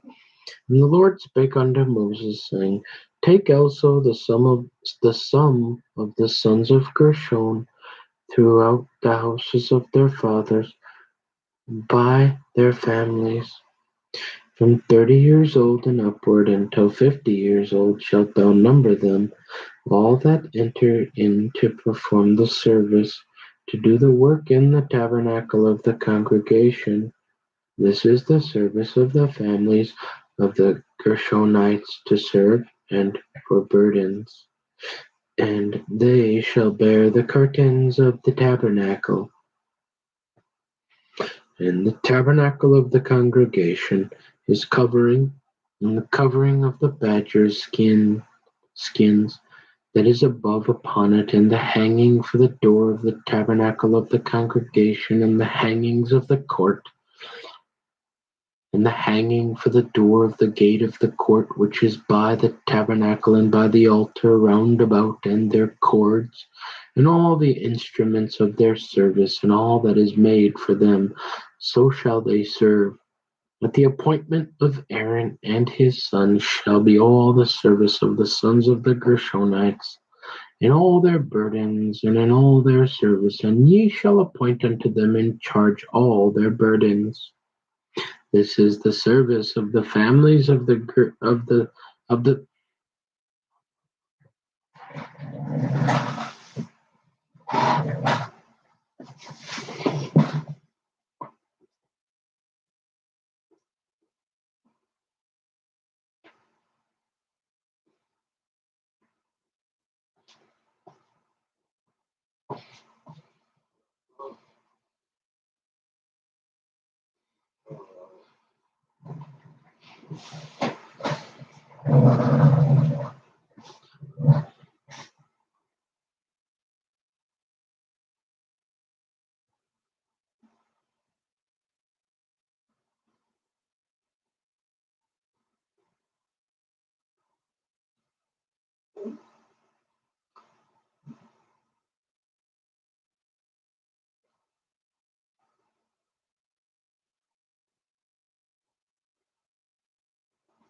what was that?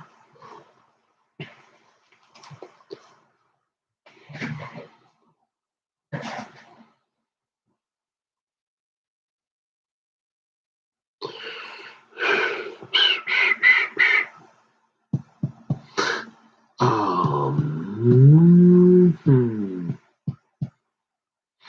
This what did I was reading?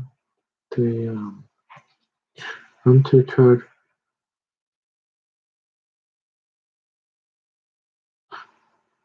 and And the hangings of the court, and the hanging of the door of the gate of the court, which is by the tabernacle and by the altar round about, and their cords, and all the instruments of their service,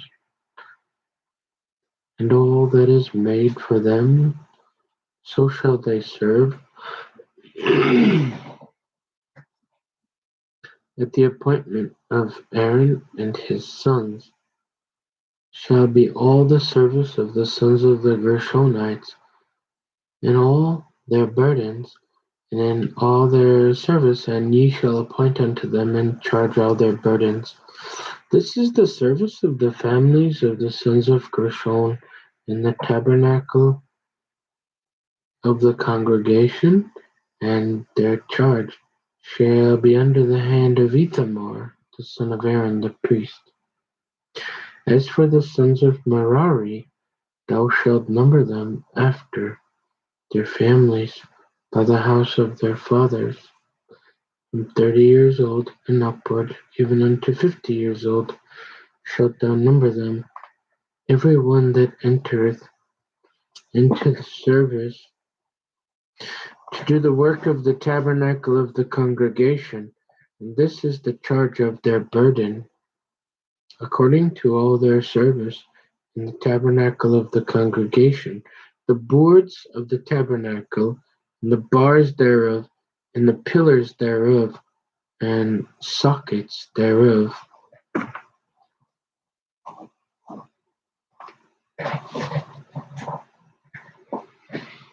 and the pillars of the court round about, and their sockets, and their pins, and their cords, with all their instruments, and with all their service, and by name ye shall reckon the instruments of the charge of their burden. This is the service of the families of the sons of Merari, according to all their service in the tabernacle of the congregation, under the hand of Ithamar the son of Aaron the priest. The number of Levites eligible for service in Moses and Aaron and the chief of the congregation numbered the sons of the Kohathites after their families and after the house of their fathers, from 30 years old and upward, even unto 50 years old, every one that entereth into the service for the work in the tabernacle of the congregation. And those that were numbered of them by their families were 2,750. These were they that were numbered of the families of the Kohathites, all that might do service in the tabernacle of the congregation, which Moses and Aaron did number according to the commandment of the Lord by the hand of Moses. And those that were numbered of the sons of Gershon throughout their families and by the house of their fathers, from 30 years old and upward, even unto 50 years old, every one that entereth into the service for the work in the tabernacle of the congregation, even those that were numbered of them throughout their families, by the house of their fathers, were 2,630. These are they that were numbered of the families of the sons of Gershon, of all that might do service in the tabernacle of the congregation, whom Moses and Aaron did number according to the commandment of the Lord.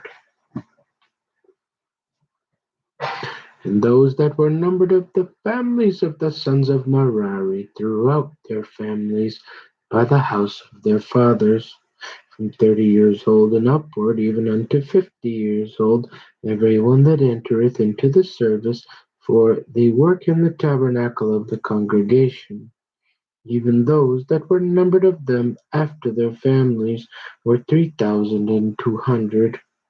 These be those that were numbered of the families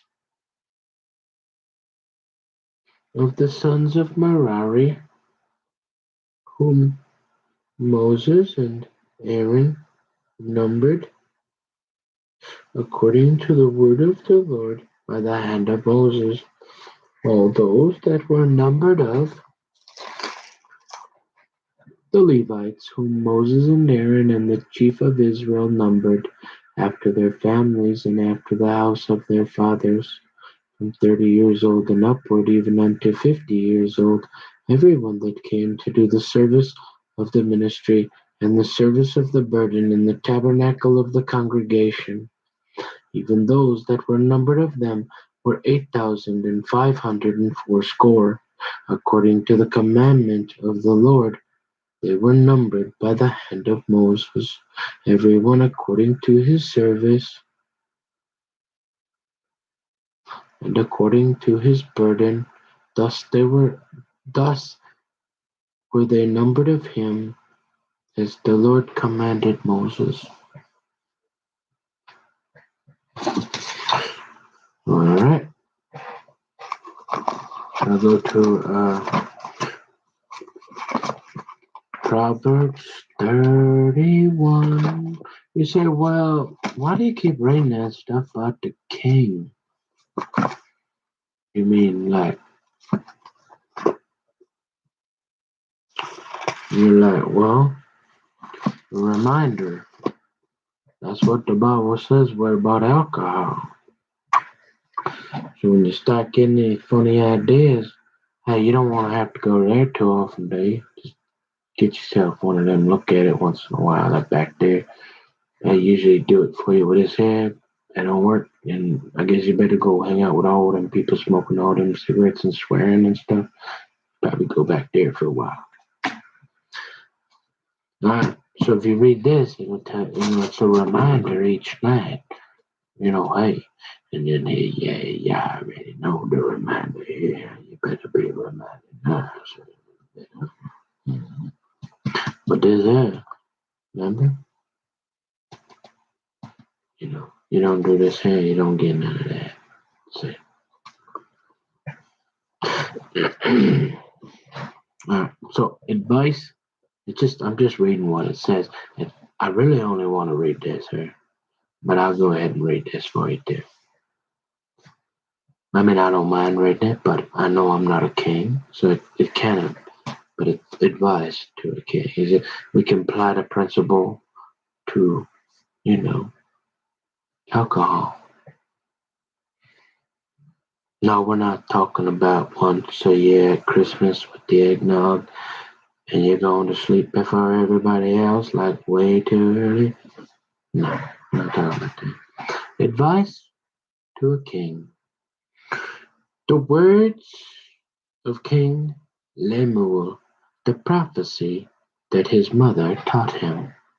What, my son, and what, the son of my womb, and what, the son of my vows? Give not thy strength unto women, nor thy ways to that which destroyeth kings.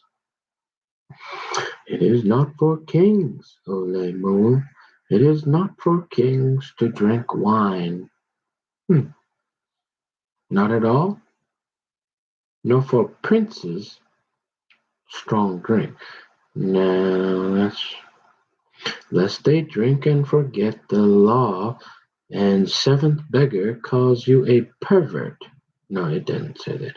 And pervert the judgment of any of the afflicted. Give strong drink unto him that is ready to perish, and wine unto those that be of heavy hearts. Let him drink, and forget his poverty, and remember his misery no more. Now you're saying, that's like me every day. So that's why them guys come home from work and they're like, give me that remote and where's my bed? Nah, I'm pretty sure that what that's saying right there, like if, I guess heavy heart, like maybe somebody dies or something, or like maybe and then you're like, or like you go bankrupt or something, poverty or something, you're allowed to have a couple beers or something. Not me. Or Yeah, misery. Oh, I see. Oh, I see. Misery. Oh, have the kingdom has had enough? And she said, hey, I'm done. And you're like, yeah, I think I'm going to have a couple beers. Maybe. Oh, you're like, let him drink and forget his poverty and remember his misery no more. Open thy mouth for the dumb and the cause of all such as are appointed to destruction. Appointed to. Y'all know that's appoint. The what? Let me read it. Open thy mouth for the dumb. Well, we know that dumb. That I mean, that's you could probably make an argument be there in the cause of all such in front of everybody. All you mean like the universe? Such as are appointed to destruction. Now that kind of sounds like me too. If you get to reading a little bit of that there, yeah, I'd say so. Open thy mouth for the dumb and the cause. That's all half the kingdom there. She gotta. She's opening her mouth for the dumb and the cause of all such as are appointed to destruction. Do I need to keep reading that? Open thy mouth, judge righteously. You say, well, what's all that judging stuff? Remember, judge not, judge thee, and thou shalt not be judged. That's right. They like to say that. All them people are like, don't be judging me. You're gonna be judged by that same rod, boy. And like, and this is the Old Testament again. Hey, don't be getting too excited now, son. You're like, well, you can find it too. There's a few verses in the New Testament where it talks about judge proportionately, judge fairly. Oh, and by the way, you know that guy that gave me this here paperwork and said you can do that? Yeah, he happens to be a judge.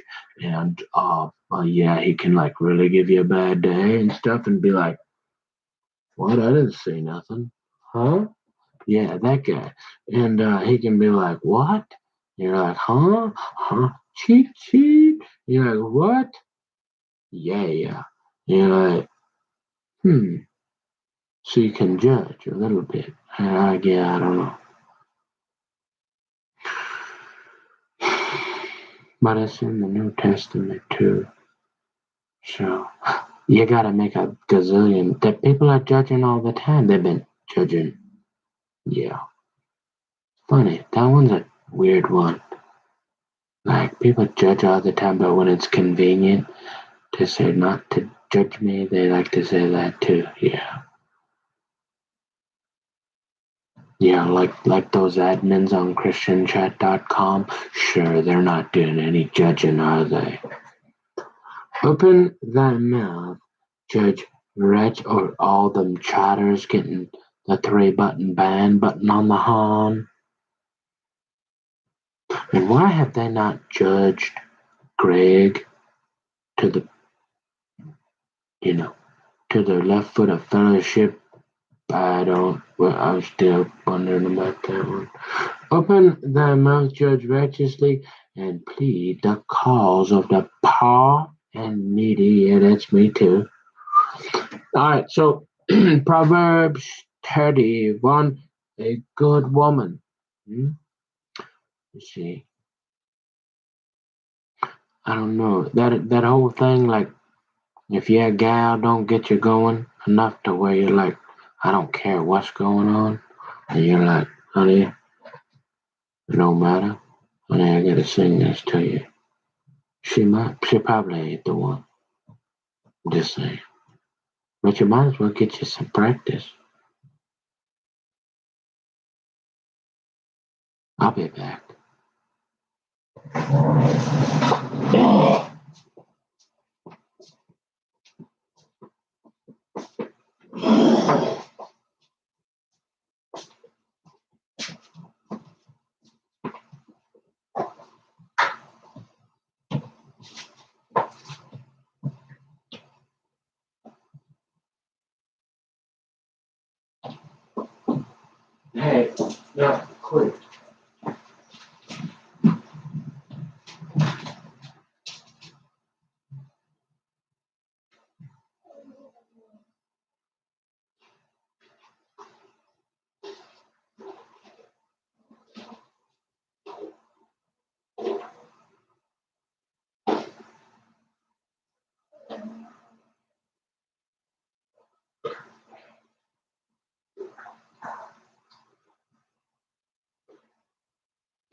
All right.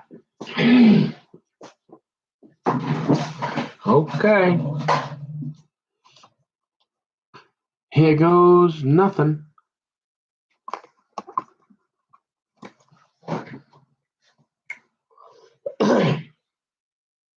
See, and it takes you a while, like you notice how my reading started getting in the groove? It takes me a little while to kind of, and I'm a little nervous too. Right?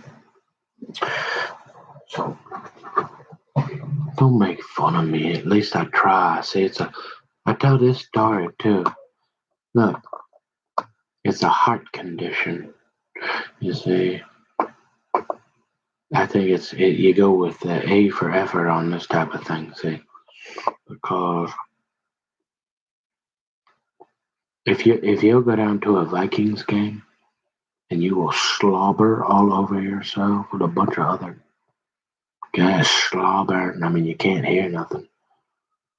You're drooling all over yourself, screaming, and by the time that 4 hours is over, you can't even talk. I understand it's all sanctioned and stuff, and I get in the car and I'm with that guy up there, remember him?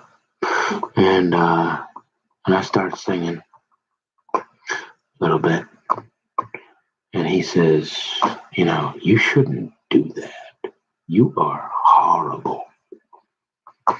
We're on the way. I'm running a little behind on a Sunday. I want to get to them clay pigeons. I'm thinking, I'm that practical guy. So I'm like, is there anything else I can do in this car here on the road other than look out that window? But I do like to do that. And I'm thinking, maybe I could read the Bible to this guy. Maybe get him born again before he dies. It's a tall order. And you say, okay. And I'm thinking, But these guys that I don't know, some of these Christian rappers and all, I can't understand a word they're saying. But that's okay, and that sounds great, and we'll pay you a bunch of money for that. But a guy who wants to just sing a joyful noise to the Lord or praise God. See how the devil works that? Okay? You got people going, you ought to be, but it's okay to go down and scream till you can't even talk, slobber, you got drool all down your shirt, and somebody's gonna look at me and tell me, hey, you probably shouldn't sing praises to the God of the universe, that guy that's probably gonna send half the kingdom over, and you're like, you're like, no, I think God's looking at, no matter how. You don't want to be embarrassed. Remember what Jesus said, what did he say? If you deny me before the Father, I'll deny you. If there's something going on here. I mean, if you can't see the spirit of the devil, he's got people convinced they can do heavy. I mean, I don't know what they're saying, but it doesn't seem very good to me. And if there's anything satanic, is there anything that's sin in this world? I'm pretty sure it's like that death metal stuff. Just guessing. And some of that rap music, you ever listen to those if you want into rap and pot, this guy over here could probably help you out. Okay? Remember that? And you're like, okay. And you're like, so what you're saying is you're like, so it's probably okay to maybe sing, even if you can't sing real well. God's probably thinking, hey, I appreciate you trying, and I'm looking at your heart condition. And I got remember the road narrow to life, broad to destruction. I'm thinking they're on that because the devil's got them all convinced, and then They're going to say, hey, you probably should. Hey, the ducks are coming. And you're like, deep thoughts, right? You get the idea.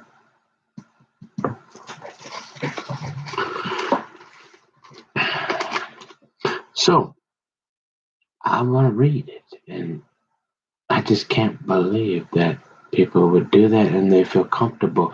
And then you got my mom. How did we get to a point? You wonder why we got a problem in society? When you got a mom, do I got to do it again? Ain't been a while. You want me to do it?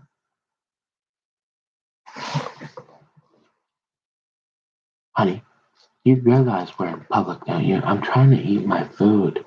Did you just say, I think you just said Jesus out loud. Honey, somebody might hear you. You don't want your mama to have to leave her food here at this table, and I might leave you here. Please don't do that. You know what I mean? Like that. And it's not okay to sing to God, and when I do, you're gonna say, "Hey, you sound like crap." But you go down and drool all over yourself till you can't talk, and you listen to all that death metal. You can't. That sounds like crap. All right, so a good woman who can find a virtuous woman.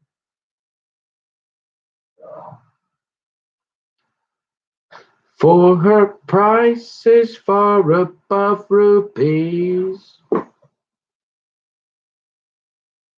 The heart of her husband doth safely trust in her. Come on, man.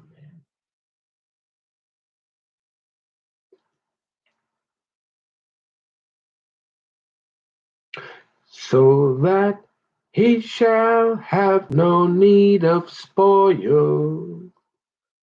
She will do him good and not evil all the days of her life. She seeketh wool and flax, and worketh willingly with her hands. She is like the merchant ships. She bringeth her food from afar. She riseth also while it is yet night, and giveth meat to her household, and a portion to her maidens. She considereth the field, and buyeth it. With the fruit of her hands she planteth a vineyard. She girdeth her loins with strength, and strengtheneth her arms. She perceiveth that her merchandise is good. Her candle goeth not out by night. She layeth her hands to the spindle, and her hands hold the distaff. She stretcheth out her hand to the poor, yea. She reacheth forth her hands to the needy. She is not afraid of the snow for her household, for all her household are clothed with scarlet. She maketh herself coverings of tapestry. Her clothing is silk and purple. Her husband is known in the gates, when he sitteth among the elders of the land. She maketh fine linen, and selleth it, and delivereth girdles unto the merchant. Strength and honor are her clothing, and she shall rejoice in time to come. She openeth her mouth with wisdom, and in her tongue is the law of kindness. She looketh well to the ways of her household, and eateth not the bread of idleness. Her children arise up and call her blessed, her husband also, and he praiseth her. Many daughters have done virtuously, but thou excellest them all. I said, many daughters have done virtuously, but thou excellest them all. One more time. Many daughters have done virtuously, but thou excellest them all. Favor is deceitful, and beauty is vain, but a woman that feareth the Lord, she shall be praised. Give her of the fruit of her hands, and let her own works praise her in the gates. And just in case she was confused that, or if she's not, maybe she's not sure, then you can be like, you do that other thing a few more times. Be like, many daughters have done virtuously, but thou excellest them all. Many daughters have done virtuously, but thou excellest them all. Many daughters have done virtuously, but thou excellest them all. Many daughters have done virtuously, but thou excellest them all. Many daughters have done virtuously, but thou excellest them all. Many daughters have done virtuously, but thou excellest them all. Many daughters have done virtuously, but thou excellest them all. Hey, that ain't bad. We're only 37 minutes past quiet time. Hey, we're getting back on track.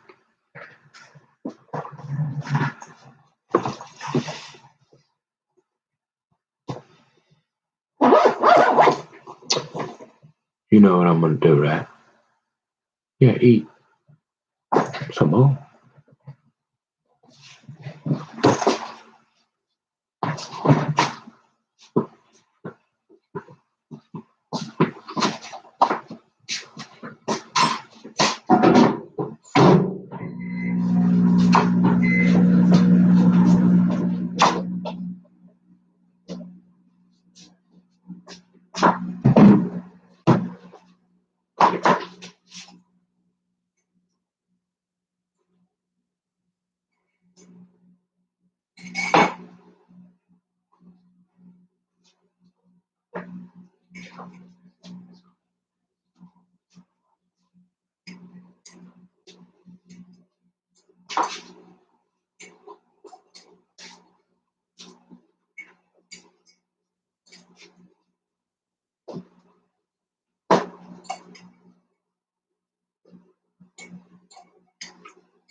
So you got old Proverbs on the horn, and she's like, "Hey, Nicky boy, that was nice. I mean, you're pretty good at reading.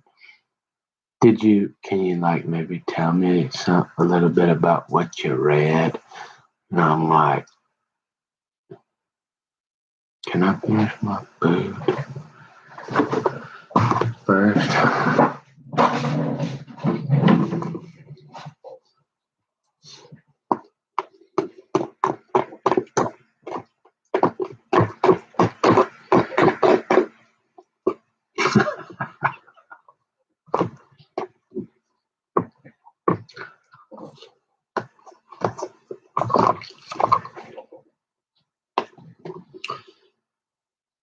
Guess what?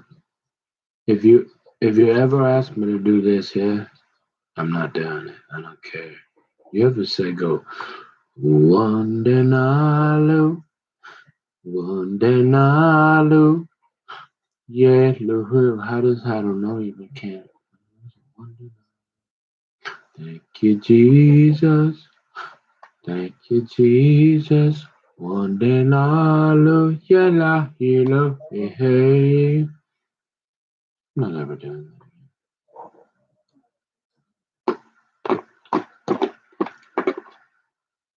No, I'm not. And you know why?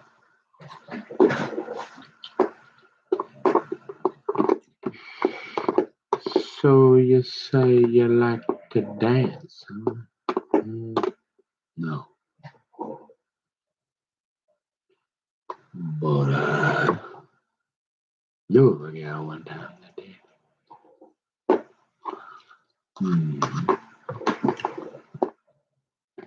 How did that go? One day nalu, one day. Let's see.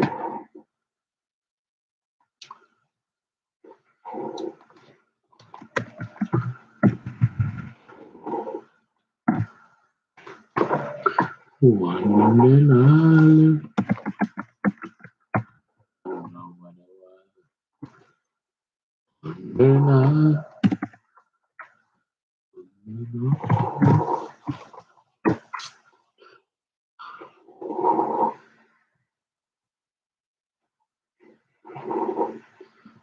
Oh, but discovering my body. Oh, I see.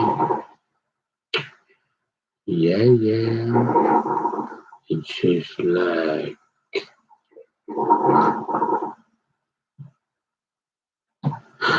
who's that?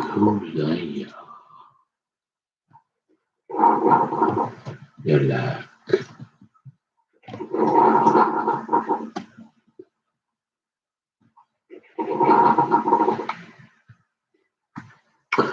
we got another number one.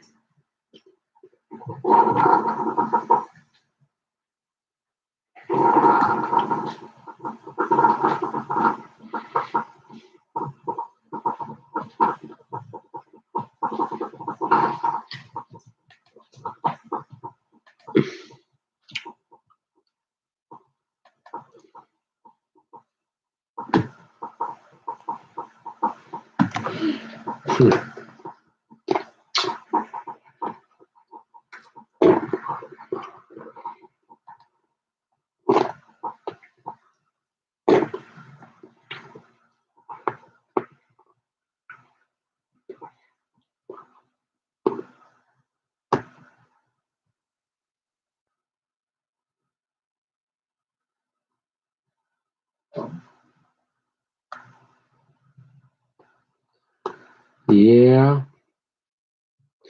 Oh yeah. So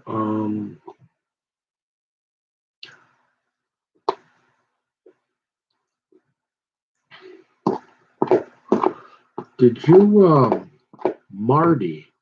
I remember Marty. You really want me to talk about that? I can talk about that.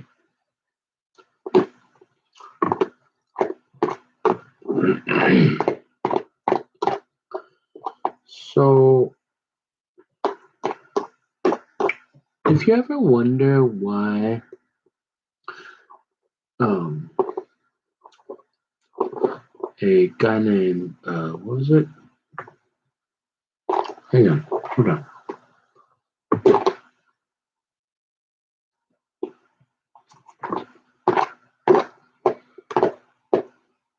Yeah, you ever wondered about that guy named that goat Dusty? You ever wondered why I don't like that guy? Well, he makes me. You kind of don't trust that guy. Well, or anybody that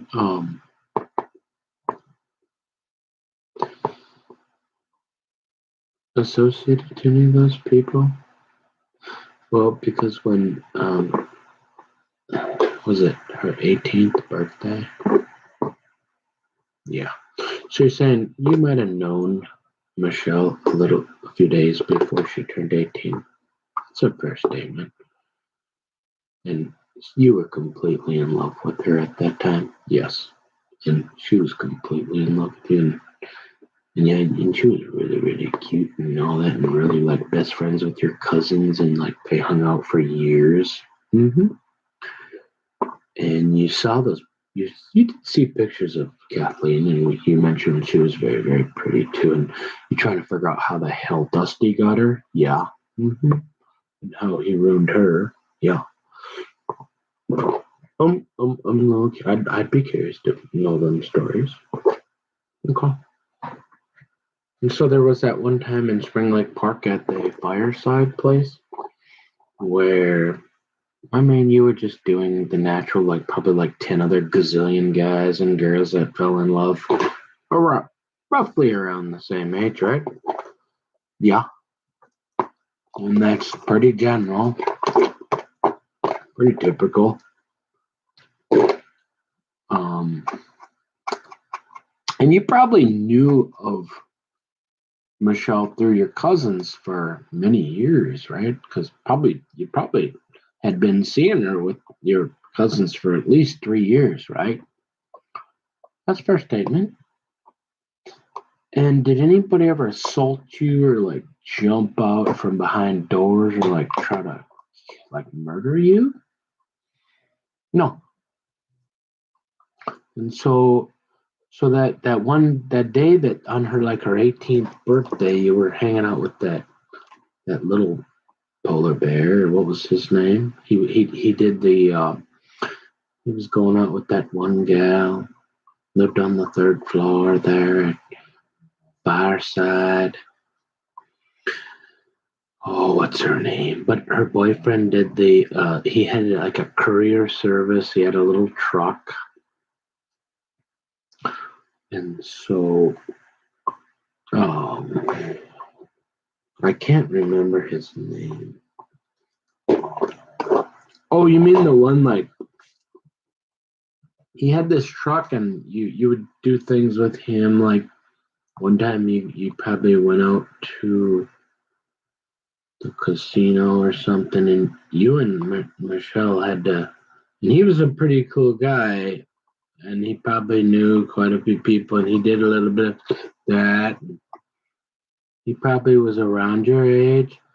And he was kind of one, he was a polar bear, full-blooded polar bear, kind of a short guy like this guy over here. Yeah. And, but he seemed to be all right, right? Yeah.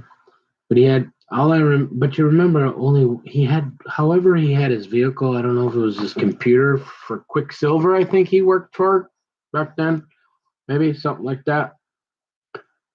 And Ryan. Yeah, Ryan was his name. And I can't remember the girl's name. I'd have to really think about it. I mean, this is 20 years ago. Yo. Uh, and you go, well, why is there a police report in Spring Lake Park that you were, I don't have no idea what does it say even. And you're like, well, so you're in love and you're with this gal and you probably got with her like a few days before she turned it. Yeah, that I'm not the first. And there's always been kind of a gray area there, depending on what the guy's like. If they want to hang you by the short hairs, sometimes they look, as long as you're relatively close in age and it's not like an abuse and pimping and you're not, you're not on drugs. You're doing a little bit of drinking and but remember, she's like best friends with your cousins for like the last 50 years. Yeah, they go to school and all that. And remember, you meet her because you make 500 pizzas with your cousin every weekend. And she might be stopping by quite a bit and so you're seeing her. Yeah, yeah, first date. So you didn't do anything out of the ordinary from the time that you probably first met her and maybe did a little bit of that and maybe hung out, seen her at your cousin's or whatever. And sure, you're a little older. And so you didn't really like do anything out of the ordinary that you had done in the past 3 years to like evoke any anger or sudden rage in a guy named Dusty or Kathleen, right? I'd say that's an absolute accurate statement. Okay. And so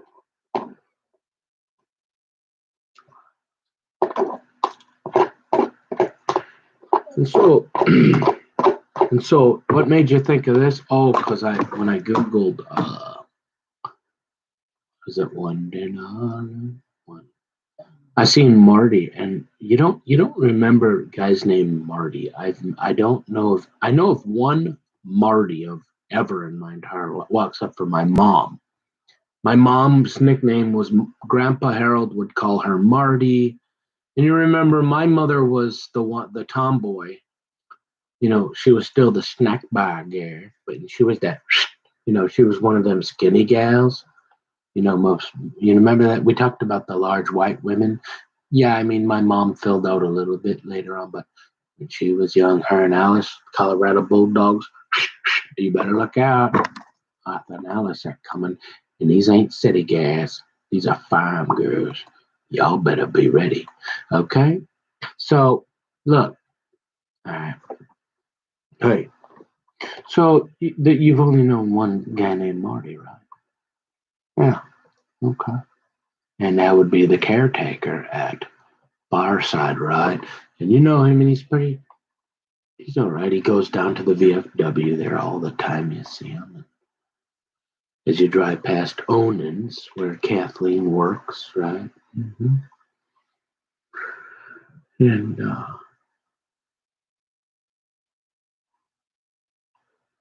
and do you use electric or manual?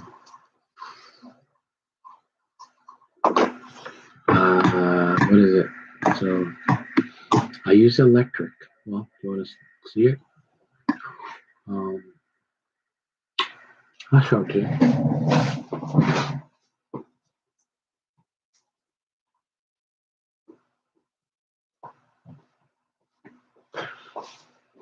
There's my shaver right there. See? No Ralco. Okay, and I use the thing, so I get as close as you can about with a razor there, but I don't want to mess with them corners, just in case there's something going on in that Old Testament, like this. Like I don't have to fire up the shekel of the sanctuary, and I get a pretty close shave, and then I leave them little corners there, and just in case, because the story I'm about to finish, I'm wondering, hey, maybe if I had left, maybe if I had those, because back in the day, I always used a manual, but see, the thing is, oh, you mean like these? These things here are like, well, remember, well, this one here is, I think that, yeah, there's only 4 blades on this one. Do you remember like when we were in high school Yeah. They used to sell these with one blade. And all of a sudden they went to the next best. There was two. There was nothing wrong with one blade. And then, okay, thank you. Um, why did you want to know? Why did you want to know that though? May I ask you a question, please? Why were you curious? Is there something wrong with my shaving, or you don't like it? You think I need to go a little closer? Uh, so, anyways, these are like $10 a piece. Number one, okay. So, and I think this has the four blades. I'm pretty sure they're probably got a few more in there by now. And I'm like, why do they just going to keep selling stuff, right? So, no Ralco. Yeah. Okay. Um. Yeah. So you say, well, why would you be nervous about this guy, right? I wanted to copy your shaving technique. Oh, well, I just shaved this morning, so copy. Yeah, I'm a carbon copy. That if you talk to them guys like Dutch and Joshua Van Dell accused me not only of prayers going up and blessings coming down, and he only serving God for what he can get. We're gonna show him. Look, but no, I'm not copying nobody. See, old Amarillo Slim asked us that question. He says, "What made you what you are?" Sure, I took this. The story about Sadie Robertson was a significant point in my life, obviously, and so sure, I took a couple things, but I'm not copying them. I remember that's stuff like, for example, the ship fish story from Phil. Hey, that one, I mean, come on, everybody can appreciate that. Like, where are we at in life? If I've got a Facebook page and you're gonna ban me, or like you got some czar, or you got like 10,000 of them, you wondering why people are storming the White House? Don't wonder when you're banning a guy for cleaning a fish because it's too violent for children to watch, yet you're pushing porno books like what do they got up there? Up there, all the sex books, and before they can even come on. Anyways, that's okay. That's okay to push those books on my kids that I can't even say no. Are you gonna send in the SWAT team with child protection so you can re-educate my kids? But I can't. But we can't even fillet a fish on Facebook. So no, I'm not copying nobody, but I have taken things from everybody along the way, and little saying here, little saying there, and I'm like, look, I don't know what you're saying, getting at, but you didn't realize that I was a red, before they had Duck Dynasty, I was kind of a redneck. But anyways, so I wanted to copy. Sure, you wanted to copy. What does that mean? Maccabee. The Maccabees? Who are the Maccabees? I forgot. Here, let's go. I didn't mean to be rude, but it's like, what do you mean? Where are you from? That don't sound like regular English there. I want to copy it's not something you usually hear. Maccabee. So you say, oh, Jewish rebel warriors who took control of Judea, okay. Well, I didn't know that. So now that you got that cool Maccabee name, I am going to not be rude ever.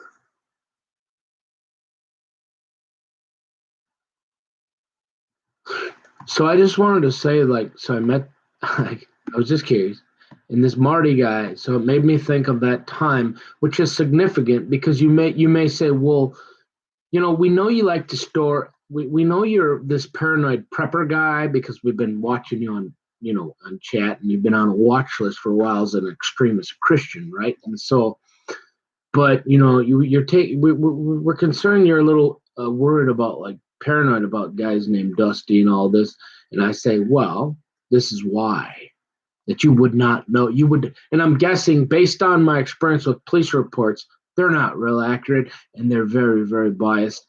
And yeah, they can get you murdered apparently. So it made me. I thought it was worth telling the story real quick. So basically, I don't know what that means. You're not. Are you gonna send it? You're not like doing some anti-missionary trick on me. You just wanted to find out. Are you gonna? You got some special Breitbart zapper? Now you're gonna like take out my shaver now or something? Is that what this is about? I'm just kidding. Probably. I don't know. No, I figure, hey, I used to hide, not hide, but just for safety, and I was a little more colorful, right? Can I get some coffee? Look at this. I actually have somebody listening. Hey, even if you're like a covert double agent, I don't care. I figure, like I said, whatever I was doing wasn't working, and it was getting dark and bad, and there's a big polar bear keeps staring at me. So, hey, I figured let's try something else here. Why not just open it up? We'll leave it up to God. I'll show you everything. You ask me anything, I'll show you. I'll tell you. So we can get to a point where you go, hey, maybe I ought to not shoot this guy, let this polar bear eat him.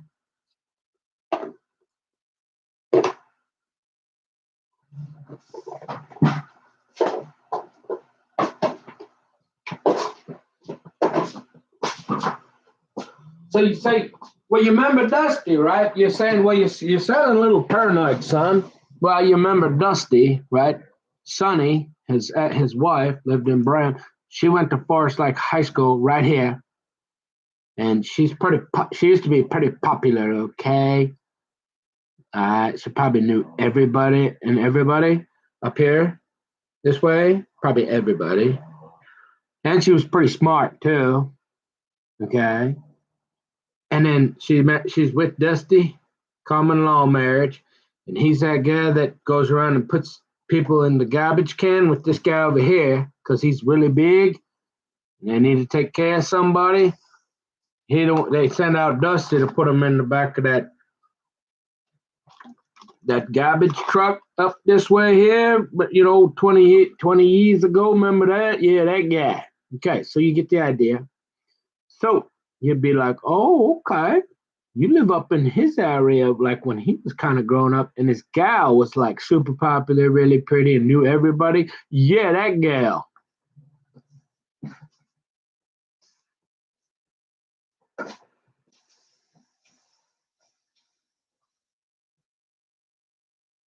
You say, well, what's her name?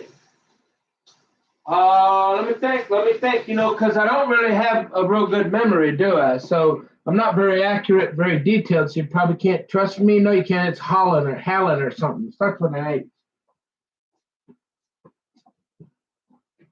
Boy, I bet you'd be hard pressed to find people around me where they get the detail I do. Okay? But anyways, so let's get this over with. Yeah. I'm a northerner from Connecticut. Yeah, no. Interesting. That's an interesting comment.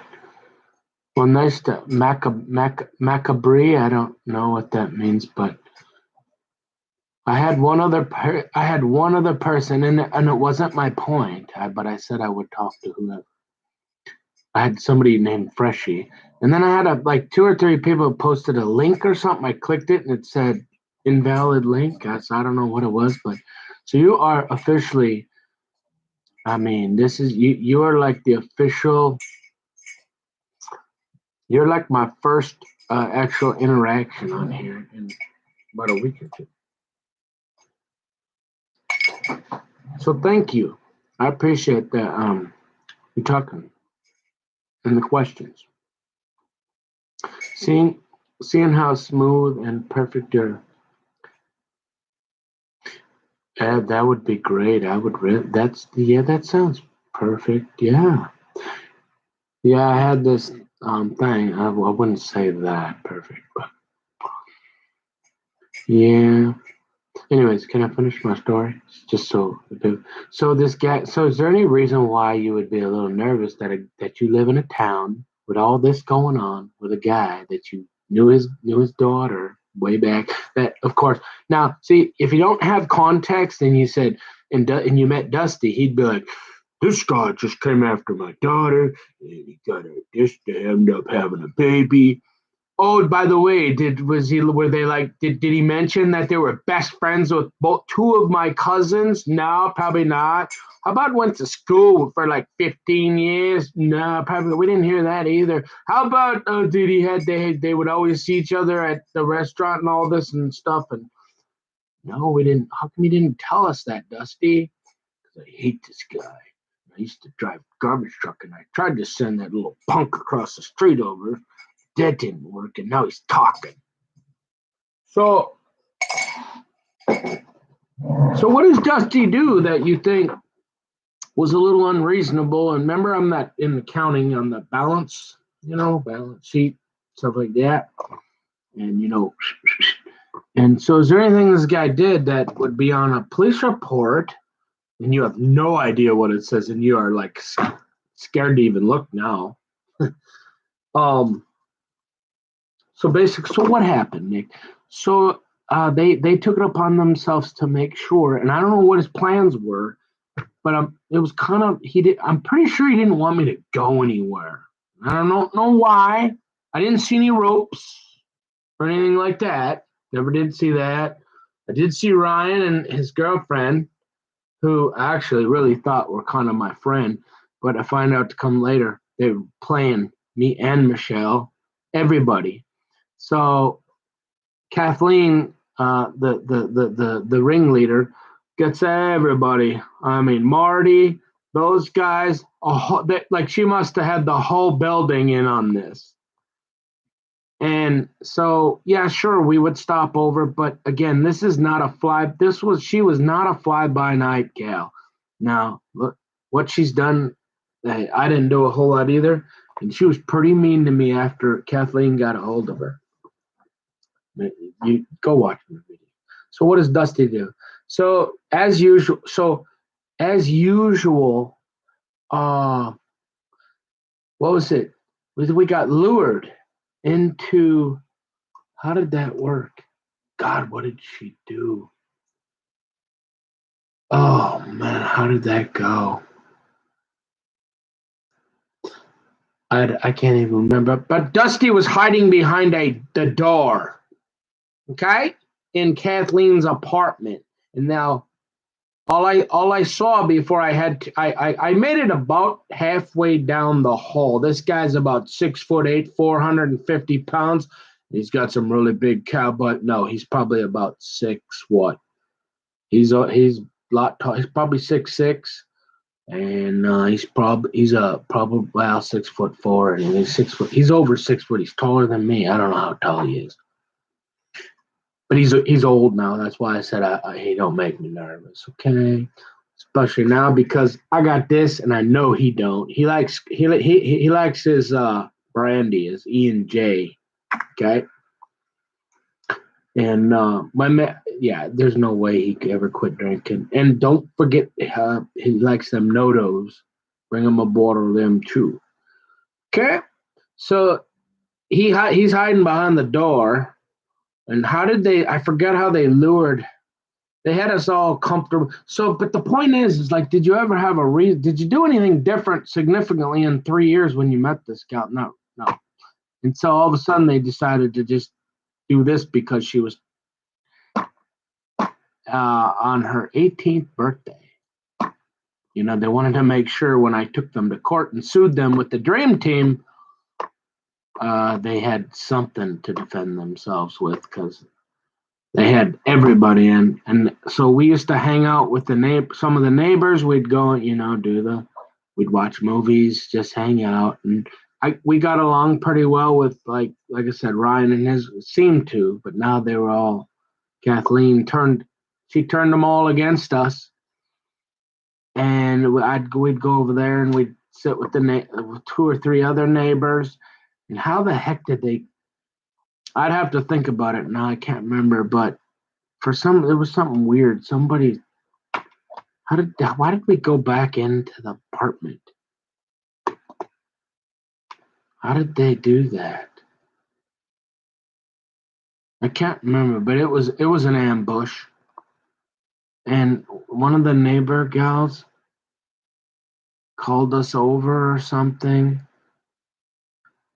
Because we would go around and talk to people and hang out, and then we'd maybe go back to her house Kathy did not.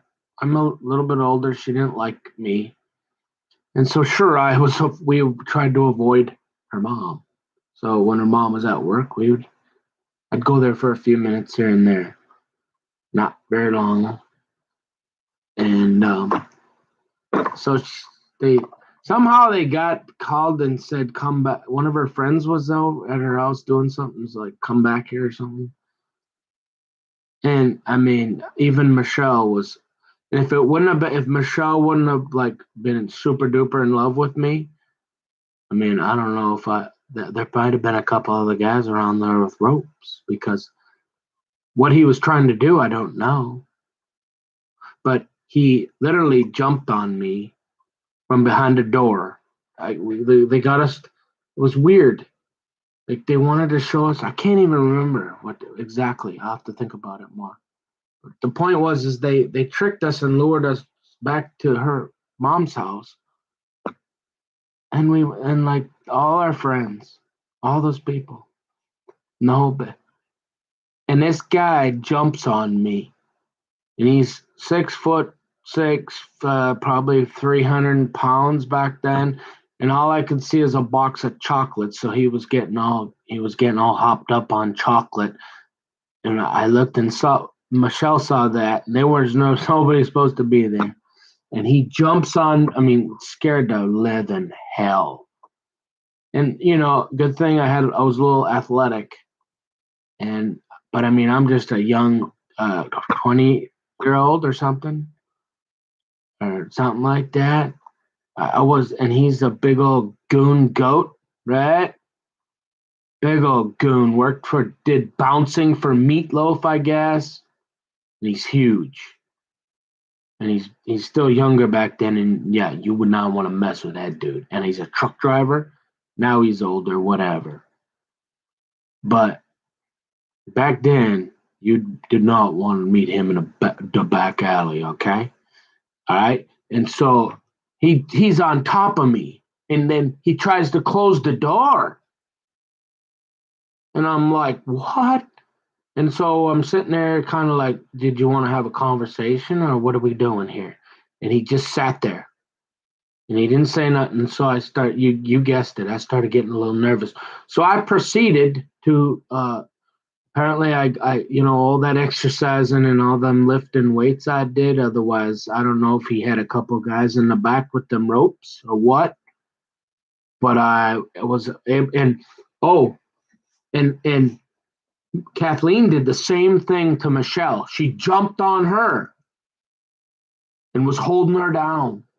And Michelle started fighting her mom and punching her, saying, get off of me, get off of him, what are you doing? They just freaked us out. We didn't know.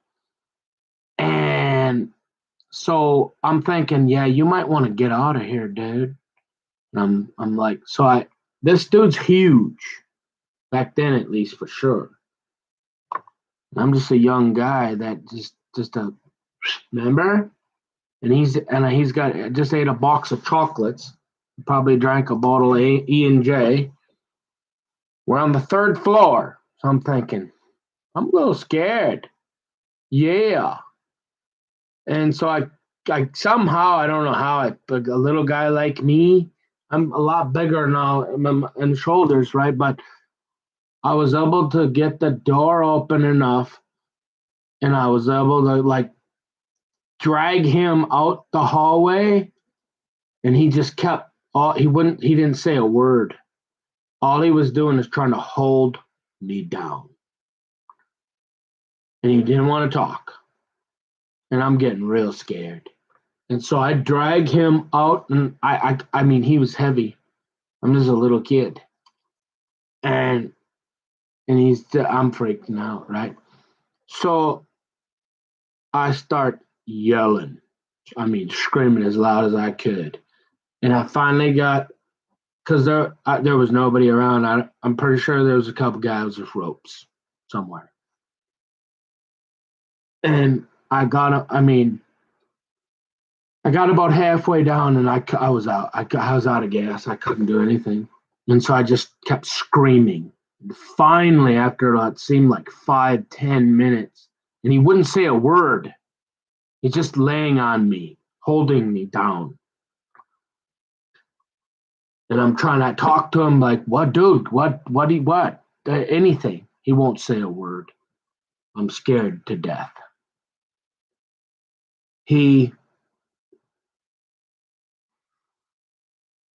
I'm screaming. Finally, some people started coming out in the hallway because if you didn't know, I can get kind of loud. Not back then, but finally, and I'm like, freaking call the cops, call the cops. I mean, I don't know what they were up to that day, but he's a shady dude. Yeah. And finally, the cops came and got him off me, and all he would say is, he's dating my daughter, and we don't like him, and I don't know, but what he didn't want to have a chat, and that polar bear over there, all of a sudden, really, really, really don't like me again, or he wasn't that bad. So if anybody ever wonders why I might have, you know, done anything in anywhere, anything strange that I will probably address at some point that could be on a police report. Maybe I was having a flashback that was happening, or how about this? Dusty was around. How about like 2 more times? Yeah, for sure. Okay? So this guy has been blaming me for his problems and trying to make me a scapegoat forever, and how the hell I ended up in his town. And now, I don't know. Is he somewhere around again?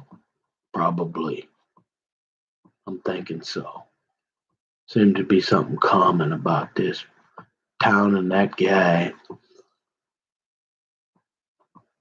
So that's the story there. So if anybody ever wonders, and so you were just really in love, and sure you're a little older, but how I'd like to know, wasn't Dusty a little bit older when they met? Oh well, maybe he was a little nicer, and the mom liked him. Well, hey, things happen. Like I always say, if it wouldn't have been me, it probably would have been Anthony Flowers or something. And we know how much Dusty likes black people. Remember? Yeah, I bet you if you asked Dusty if him and old Big Don got together, I bet you old Dusty would be like, "Hey, yeah, there's good guys on both sides there. See them guys carrying them swastikas there? Yeah, I mean, come on, there's some good guys in there too." Yeah, that'd be Dusty. All right. So if anybody ever wonders why I might be a little nervous, oh, you mean in the 2 other times you saw him and he chased you? Yeah. That you know of? Yes. Oh, okay. Well, we didn't know that. No, we knew you were a little older, and but you didn't have any other girlfriends. It wasn't like you just were like taking her like using her like thought she was just some girl. No, this was like you're gonna be your wife. And this was like you really in love, and if she wouldn't have been so in love with me and probably fought her mom, who knows how that would have ended. Seriously, because again, he wasn't interested in having a talk until the police finally showed up. And so, in fact, I was actually going to press charges, and I went down to the police department there in Spring Lake Park because, I mean, that guy hurt me, scared me to living death. Like, and I don't know. He's just, I mean, talk about full-blooded polar bear, redneck, racist pig. Yeah, he's your guy. And you said, well, you should have known better. Well, sometimes love just happens. You don't know. Like, I didn't know. I just was working at Jay's. I was hanging out with my cousin. I mean, I hung out with my cousins every day, every weekend in Grantsboro. They were my best friends for 20 years. We were together every moment. Not so much Bobby and Steve, but the weekend, every weekend, we all slept together and played together from like Friday morning or Friday afternoon till Sunday afternoon for like 10, 15 years. And other places, and these are my cousins. And it isn't like I was treating Michelle. It's like you'd think I was some guy that came in to have sex with her one night, and her dad got mad at me. And no, man, we were close, and we ended up having a kid together, one that I know of. And imagine what the people, what the stories they've tried to tell of me. Why? And I don't understand why, but I mean, I understand why, but people act like I said, they just blow it out of proportion and never forgave me, never really ever gave me a chance, ever, never. And this is the same woman that is fine with Jason Pilgrim, whoever hurt his dad, living in the house upstairs next to Jackie. And look, Jason was before. That was her main boyfriend way back then. Yeah, okay. And if a mom's okay with that, and she was far underage then, and he was way over 18, that was okay though. And so I met her, and we, whatever. We started hanging out. We fell in love, and they just hated my guts because she didn't come home for a few days one time. That story could be told 1,000 gazillion times in America, in the world. And they just wanted just another scapegoat. And he's been after me ever since. At least 2 times I know I saw him. So, okay. So, as far as why, I can guarantee you that guy has not opened a Bible. Maybe when his parents, when he was a little kid, but I guarantee that guy don't read no Bible. And there's a reason they call him Dusty, I'm sure. And it ain't because of his boots. Okay? Get the idea? Yeah. And so why he hated me so much, I mean, I can understand they'd be mad and he'd want to, but to do stuff like that, it's just he wants to, I guess forget about how he was responsible. I guess according to Kathleen, she held him seriously accountable for Daniel dying in the Mississippi River there behind Georgetown Apartments. That's what Michelle told me. And then once he cheated on her with Sonny, well, now if you go take a look at Kathy and you go, well, what is that? Why you don't look like that in that picture no more? You look pretty stressed out. Like, yeah, maybe it's you can be sure it's not because of me.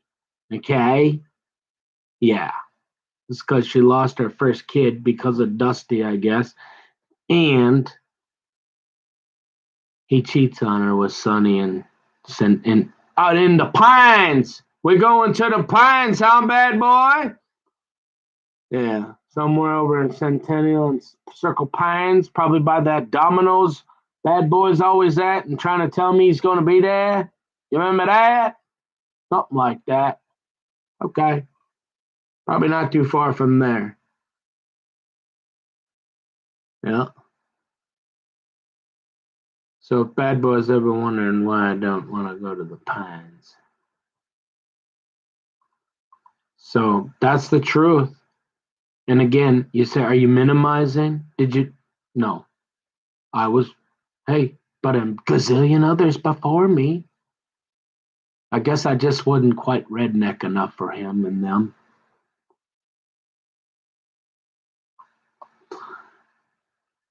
My hair is not, um, my hair is not,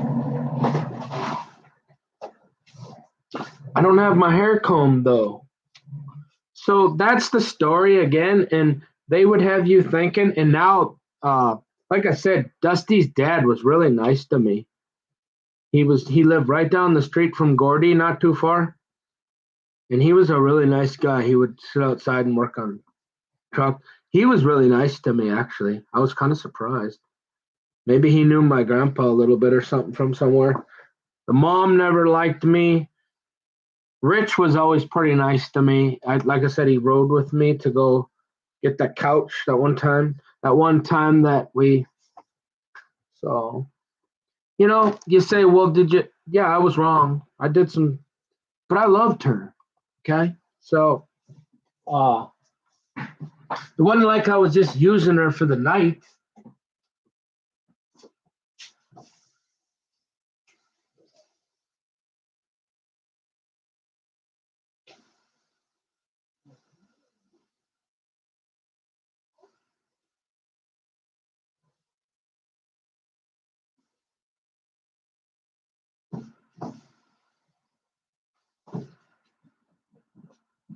So I think it kind of we're seeing a central theme here is what I'm developing is that people like to find reasons to blame others for their problems, and I think we call that a scapegoat. According to Nancy, they like to get some of them even like to get in bed with really really good looking gals and with a goat there to to watch them touch each other or something. I don't know. It's weird. And so I'm developing, these hypotheses that more often than not, it's a scapegoat. People, because you can see me, you can see why I'm a halfway normal guy. Why Michelle? And back then, like I said, she was already smoking and smoke. I had nothing to do with that. She was already skipping school. If it wasn't going to be me, it would have been somebody else, probably a lot worse. And so I think again, it got blew out of proportion. They never gave me a chance, ever. And then they went out to destroy my life. Kathy went to destroy my life. And this guy has continued to try to get his hands on me. Like I said, twice that I know I saw him. So if anybody ever wonders why I was trying to get a drink of water at Schumacher Field, yeah. Or maybe I went for a swim in a pond or something. Yep. So, and do I deserve that? No, I don't. No way. I can put my hat back on. Thank you. Well, I was going to just kind of there. Yeah, because I'm not trying to hide.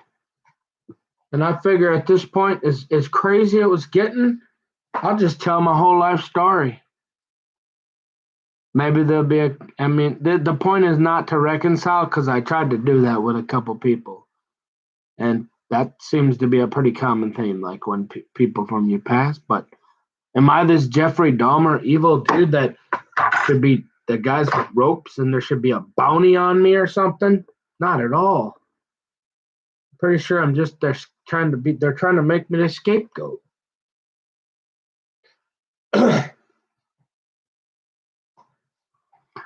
But thank you. That's good. I saw that Marty. Yeah. Other than my mom would. She was what was unique about my mom is my grandfather built a whole bunch of houses He taught himself how to build houses from books, I guess. Not real super fancy ones, but he could do the whole house, everything. And there's still some houses in Minneapolis and stuff that he built. I think there might be a couple left. But Martha, my mom, part of the reason why she's got all those neck problems is because she was hyper a little bit like me and Tomboy, and she'd go with Grandpa and she'd try to hump around that drywall with him or whatever, and she'd be like his helper sometimes. And as a she probably tried to overexert herself, and then, like I told you, I mean, she would work 8 hours at Mercy and go to Jay's and work another 8 hours on the floor on her hands and knees, scrubbing the floor with a toothpick and a toothbrush. Ask Orlando. I mean, that place was disgusting. And my mom had that place. You could lick off the floor in that place. And so that was all my mom. So, uh, anyways. So if anybody ever wonders why I got a little weird a couple times there, I'll talk about it eventually. Yeah, it had to do with him, this Dusty, who's always had it out. And one time, I'm pretty sure if Rich wouldn't have been there, he got all weird one day and was taking this off here and there. And I'll tell you what, though, like I said, we were in love. And and I loved her. And so, generally when you take a guy's gal from him and he really didn't do nothing but fall in love, yeah, he kind of want to see her something, it'd be pretty, yeah, I wanted to see her. I'm like, kind of like, hey, where'd she go? All of a sudden she's gone, disappeared, and I got to go into, detective mode again. Like, hey, where's my gal? And so I'm asking around. Oh, she's up in Bram, huh? Oh, wow, that's kind of far. Yeah. Oh, wow. So yeah, there's more sides to a story, and maybe if you get to know a guy a little bit, but then it game makes it difficult, right? Because you got all them. Well, you sure like a little bit of doing that, didn't you, huh? And you got a little bit of that when it was so sure. So it wouldn't be tough to if people are saying stuff to just bend the truth and leave out the fact that how long my cousins that she was literally best friends with my cousins for a long. I mean, not exclusively, but very close friends, and they hung out a lot. Would you hear that detail from Dusty? I bet not. I'd just be some random guy that came off the street and like raped his daughter or something. Like crazy. I mean, and she was mad too. She fought hard. I knew she loved me when after I seen how she fought her mom when they jumped on us. I said, "This is we're probably going to get married. You love me. You're standing up for me, and you're fighting your mom, saying leave my guy alone." Yeah, but it all went south after that. Not too, and they kept breaking us apart, and then there was other things, but then eventually it just. But I had full intentions to. I tried to marry her a couple times, but she wouldn't. She, like I said, in fact, I had a ring. I had given her a ring, even. Oh, did they tell you? Ask Jackie. She was there. We were up in Chisago. I even borrowed the money from Tom. It wasn't fancy, but it was something. And I thought, well, I think it was Christmas or something. We got a hotel at the Best Western or something. Jackie was there. We went bowling at that. It's still, the building's still there, but the truck's parked there all the time on Highway 8. And she, I never did it completely right. I guess I was always, I was pretty good at kind of not doing things always the right way all the time, but I tried. And then she ended up selling that thing. So there's a lot of stuff you wouldn't hear, right? So we were actually engaged to be married, okay? Yeah. Yeah. You gonna hear that from old goat Dusty? No.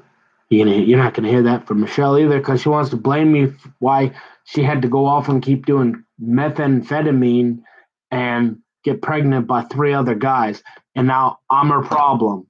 It was all me, right? Yeah, right. No way.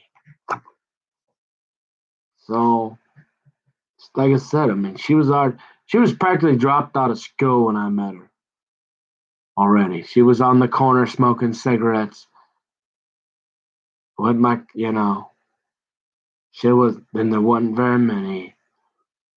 So I actually probably saved her from who knows what. Okay? And I tried. And you seen what I said to Madeline, and it's true. And the sad thing is, I don't know if Madeline, the problem is you don't know your parent, and they tell you live up. I already said it. You're dependent. She's got no need.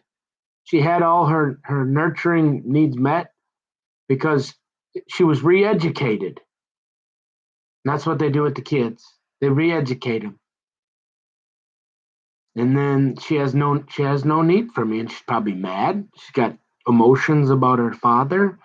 And then she's been told all these lies, or at least left out all the details that would make me look like half a decent human being, when Dusty is like just nothing but a drunk and a druggie. And if it weren't for Rich being up at that house one time, I don't know what else Dusty had planned. But he's a nasty, shady guy person. Okay. And man, that guy, and he probably, if you don't uh, do bounce for bands like Meatloaf. You want to think of a band that, remember how we're talking about death metal and hell? Would you put Meatloaf on that list of, if there's anything in this world where they probably know Satan, or Satan's pretty happy with their music, or I'd put Meatloaf right on that list. Okay? And so he's been all over, and nobody would know any of that. And I was just a kid that was hanging out with my cousins, and I fell in love. And yeah, sure, I didn't do it right. I didn't do a lot of stuff right. I was hyper. I was impulsive. But I didn't try to. We were in love. I don't know what else I could. But it's like they just continuously want to hurt me. You think, and again, I go, hey, Dusty, you think I'm the only one that ever did anything like oh, how about you, probably? Or am I the only one that likes naked ladies? No.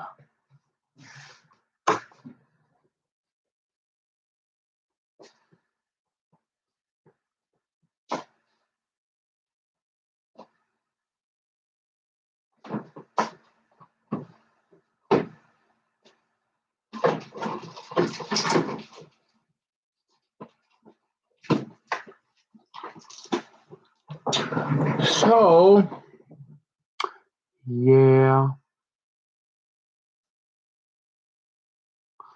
Shaving, huh?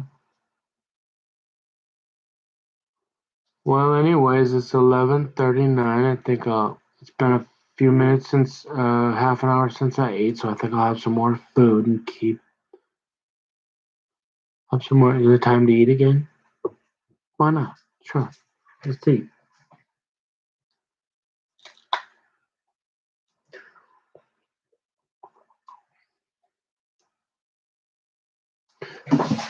Connecticut.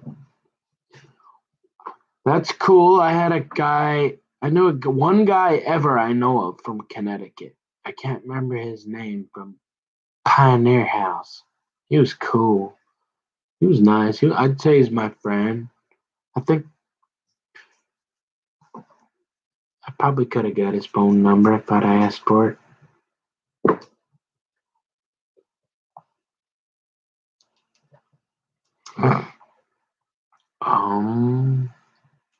Razor bumps, yeah.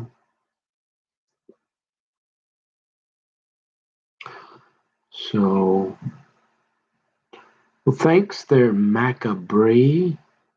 Thanks for that interaction. That was kind of neat.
So yeah, Leroy Brown, Bruce Leroy Strowman,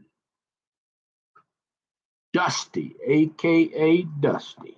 You know, I'm sure he's a big. I don't know. I ain't seen him, but I don't. God, please help. God help me. I don't want to see him ever again. Never again. But I'm sure he's big enough. I mean, if he got enough, I don't know, methamphetamine going, I suppose, and a bottle of his E&J, he could probably make somebody have kind of a bad day, I suppose, one more time. But yeah, he's older now. Bruce Leroy Strowman, aka Dusty the Goat. Yeah. Oh well.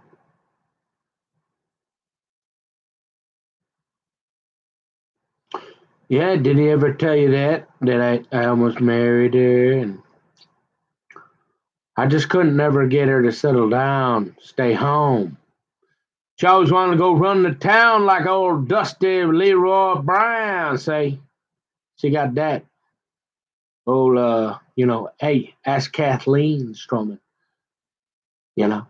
She couldn't get Dusty to stay around either. Nope. Oh, you mean Kathleen was, no way that she was a nice wife. Working, and old Dusty going across the how to sunny out at the pines. We're going to the downs. Say, he's not a very nice guy either. Cheated on that pretty thing he had there, beautiful. Well, I suppose she was getting goofy because he contributed, according to Kath again, that he had something. I don't know. He fell asleep, or she went inside for something, and he was looking the other way, and she felt like that he was responsible. There was no reason why Daniel died, fell in the river, and or died and drowned to death. And so I suppose it was kind of over after that. I suppose that's when her skin, it went from hi, I'm really, really, really pretty and my name's Kathy to I'm really, really freaking nuts now and I'm about to start getting, my face is going to be red and I'm going to be pissed off for like the rest of my life. Oh, and now you cheat on me? Oh, I'm really flipping crazy. And you know what? That next guy that comes along and falls in love with my daughter, I'm going to spend the rest of my life ruining his. Something like that.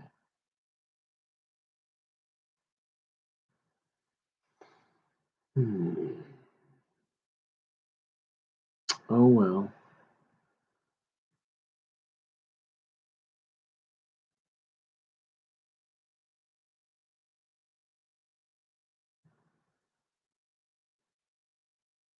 Yeah, that kind of thing. But then she's going to be so mad at me.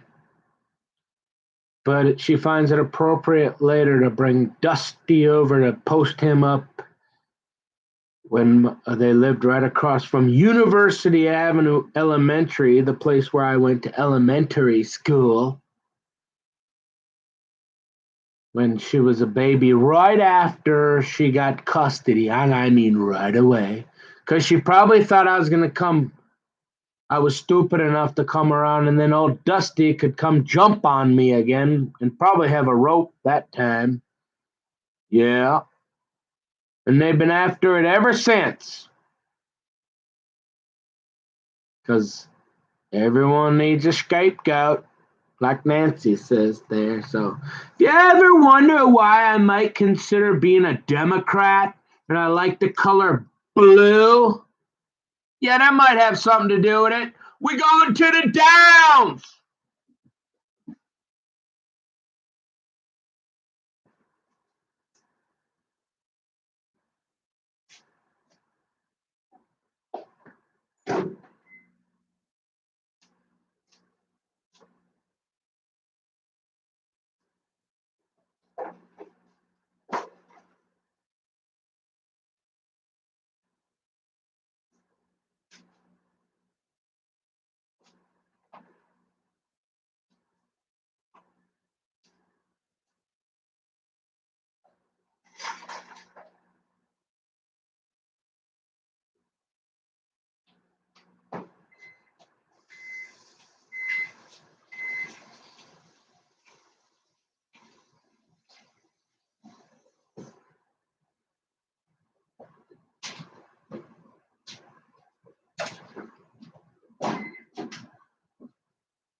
Hi, buddy, yeah.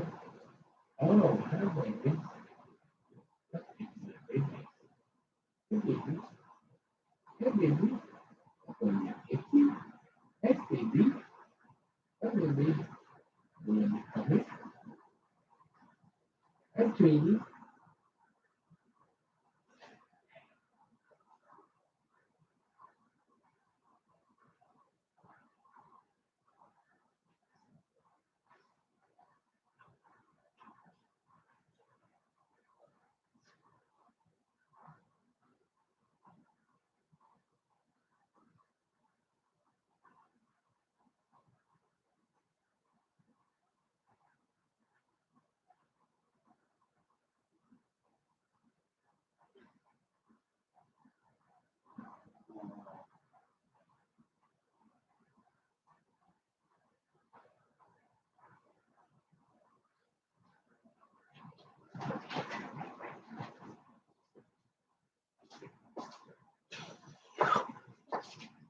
Oh,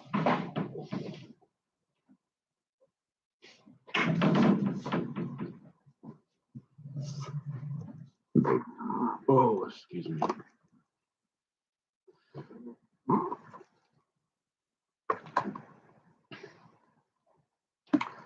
The Maccabees.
Yeah. So you say, hey, what you doing? I said, I don't know. 12:15. Make a little graham turkey, some rice. Hey. Okay.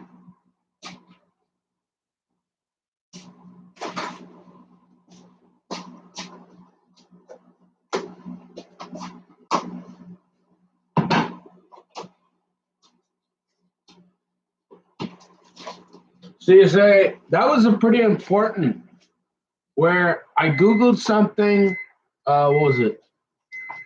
And I just, the name of something, because that's pretty important context to, even in addition to Madeline, for what this guy did to me. And I'm not saying, again, what I'm saying, and what I'm saying is what he did to me and how many times. And like I said, I know I've seen him twice after that I know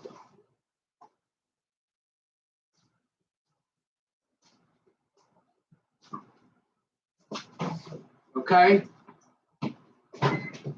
And so it's strange because why does he keep showing up when I'm most vulnerable?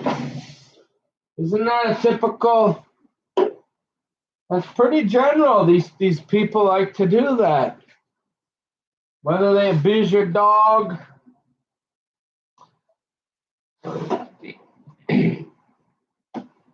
Yeah, so I'm pretty sure what we've got is a situation where your enemy's enemy is your friend. And I didn't do myself any favors by going into Kyle's room. That was probably the biggest mistake of my life. Although you wouldn't really know, because on face value, you'd think Carl was all right guy, but anybody that could sit and listen to those people, I don't care what anybody. He's got to be the ring. If you can sit and listen to the disgusting stuff, Carl has the room on Pal Talk in the Christian section called Fun, or he changes it around, but and he'll say, well, I'm not always in there. I'm in the bunkhouse playing with my video games. The cow. But if you can run a room and let those guys talk the way they did, and he had Secret Doctrine and all these guys as admins, he's sick. I mean, yeah, okay, I was in there for a while, and I must have been a little goofy in the head for a while, because what I used to say is how anybody could be in that room sober for more than I did. You'd have to be the devil. You'd have to be serving Satan. The stuff that come out of their mouths. Oh God. I'm not even joking. I used to think that it was because Carl used to say he went to MIT. I thought it was some computer simulated program where he was testing like bots to get artificial intelligence to get robots to respond to humans or something, because I just can't even repeat I just don't know how they came up with that stuff. Like, what I said last night about what maybe the devils are doing with sex power, and what I mean, like I seriously believe I'm onto something, but oh man, that makes the stuff. What I said last night. Okay, it's on YouTube, but the stuff that gets said on Pal Talk, I mean, we're talking a trip to Disneyland, right? So, God, And I think part of it is like people do. I'm not that smart, but I think I'm pretty nimble. Like I said, I think I've like for years my favorite thing to do was sit around, drink Mountain Dew, smoke pot, order Domino's pizza, and I would watch the IRC debates. For 10 years, off and on for 30, and then I did it quite a bit uh, on Pal Talk and a little bit on Christian Chat, watching them talk. And so I think I developed a kind of a way to try to articulate a conversation. Now, I don't know, I'm not real smart, but in general, and so I don't know, I think people get frustrated with that too. So, and I have a pretty good memory. So I think they get a little frustrated, and then you throw in a little bit of that Bible and a little bit of you don't you didn't vote for gay marriage. Oh, okay. Thanks for telling us that. And then you throw in a few DWIs that I was guilty. Hey, you get in the car and drive. Nowadays, especially with all, you just can't do it. And you know, but a lot of that other stuff, you'd have no idea.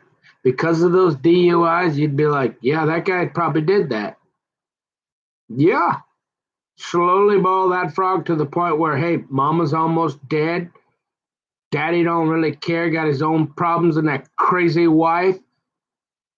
And I've done a few things to my dad.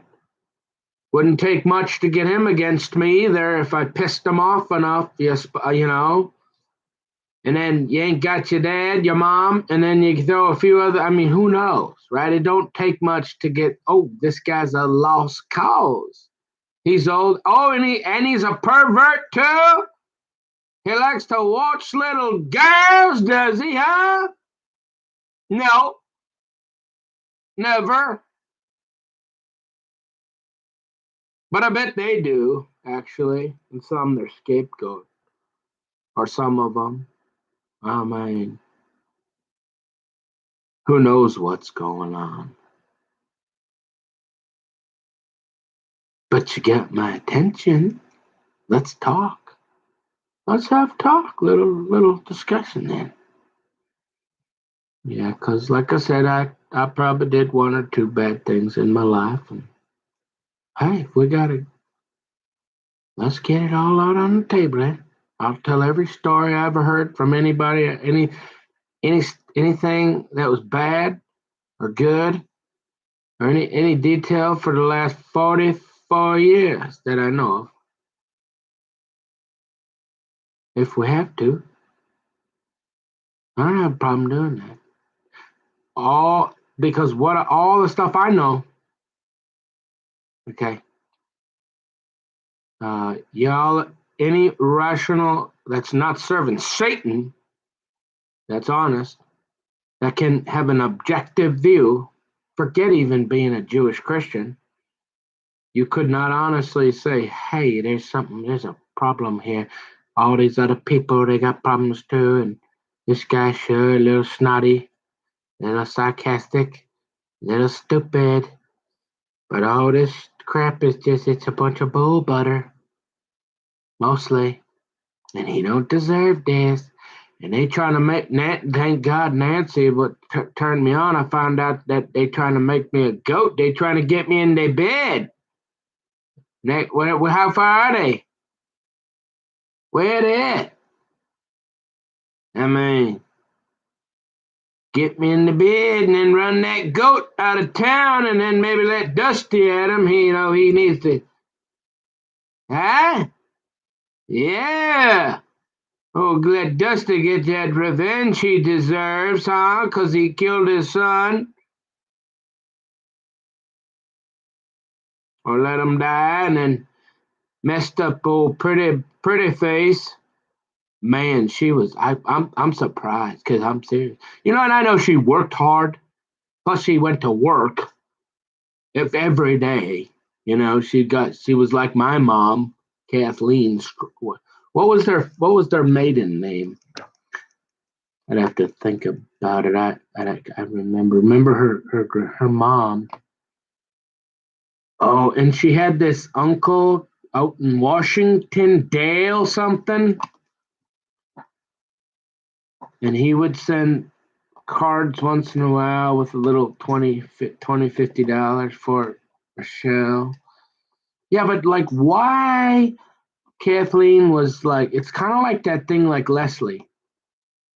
You like they decided that guy, he was stupid enough to become a sex offender, and he was okay to sit on the lap of the gal that I named. Remember, the firstborn, Elise? And she'd been doing that to me all my life, right? And Kathleen wants the she's taking collect calls from that loser from prison because he robbed my aunt of probably $10,000, I would guess, or more, right? But that guy's okay. But a guy that was really in love and really we you know if she wouldn't have been involved, we would have probably be married still today. Because I think she would have settled down eventually, and she wouldn't be, But she was constantly battling, and yeah. So you say, sure, I did not have a stable job, but I was always worrying about where the hell she was. Sometimes she was with friends, but a lot of times she was with guys. And Kathleen isn't the only one that's wondering. So yes, if you ever wonder, take why Kathleen looks like a fire engine and she's got steam coming out of her nostrils and her ears every second of the day. It's not because of me, it's because she lost her kid. And she blamed Dusty. Ask Michelle. That's where I got that from. And then on top of it, oh, you thought I was crazy now, huh? Oh, you're gonna go cheat on after we lose our boy? And I'm working? And you're gonna go across that hall there with that sweet little thing. Oh, you thought I was pissed off before, Dusty. Oh, I'm really mad. Oh yeah. She was done. Oh, but it was convenient to get her on the goat with me on University Avenue because she probably bet $1,000,000 I'd show up there. I thought about it because I love Madeline. I wanted to see her, Miss Madeline. I wanted to get back with them. Yeah, but I was a halfway decent looking kid, young, innocent, little pothead making 500 pizzas a day on the weekend, working at my mom's restaurant. You just don't hear these details that are crucial to you making your decision to be like, is this guy a puke? Does he, because he does. He probably likes, he probably is a pedophile, right? Yeah. No. Say, you don't know this stuff.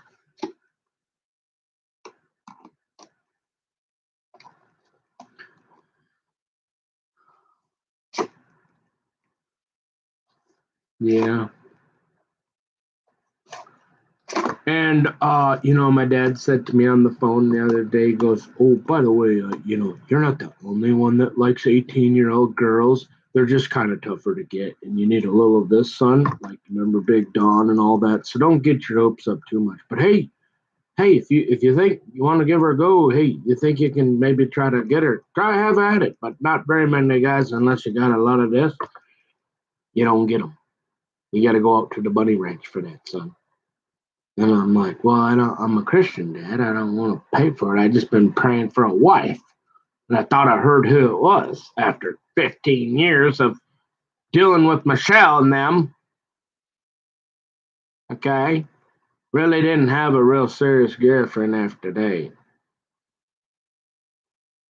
Okay. And then I got Dusty trying to jump on me left and right. And he don't want to, he's not interested in having a debate. I'm pretty sure he knows what he wants to do. waiting for that guy to come out with the rope. Yeah. And if you think I deserve that, and go back and look at that guy's life, I'm just his scapegoat, like Nancy says. Yep.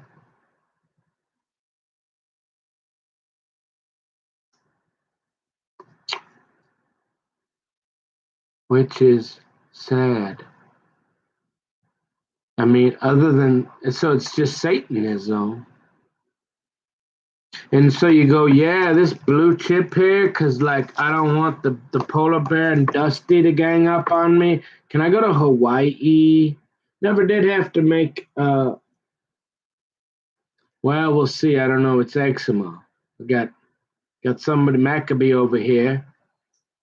I tried to shave it, and I was darn near cleared up.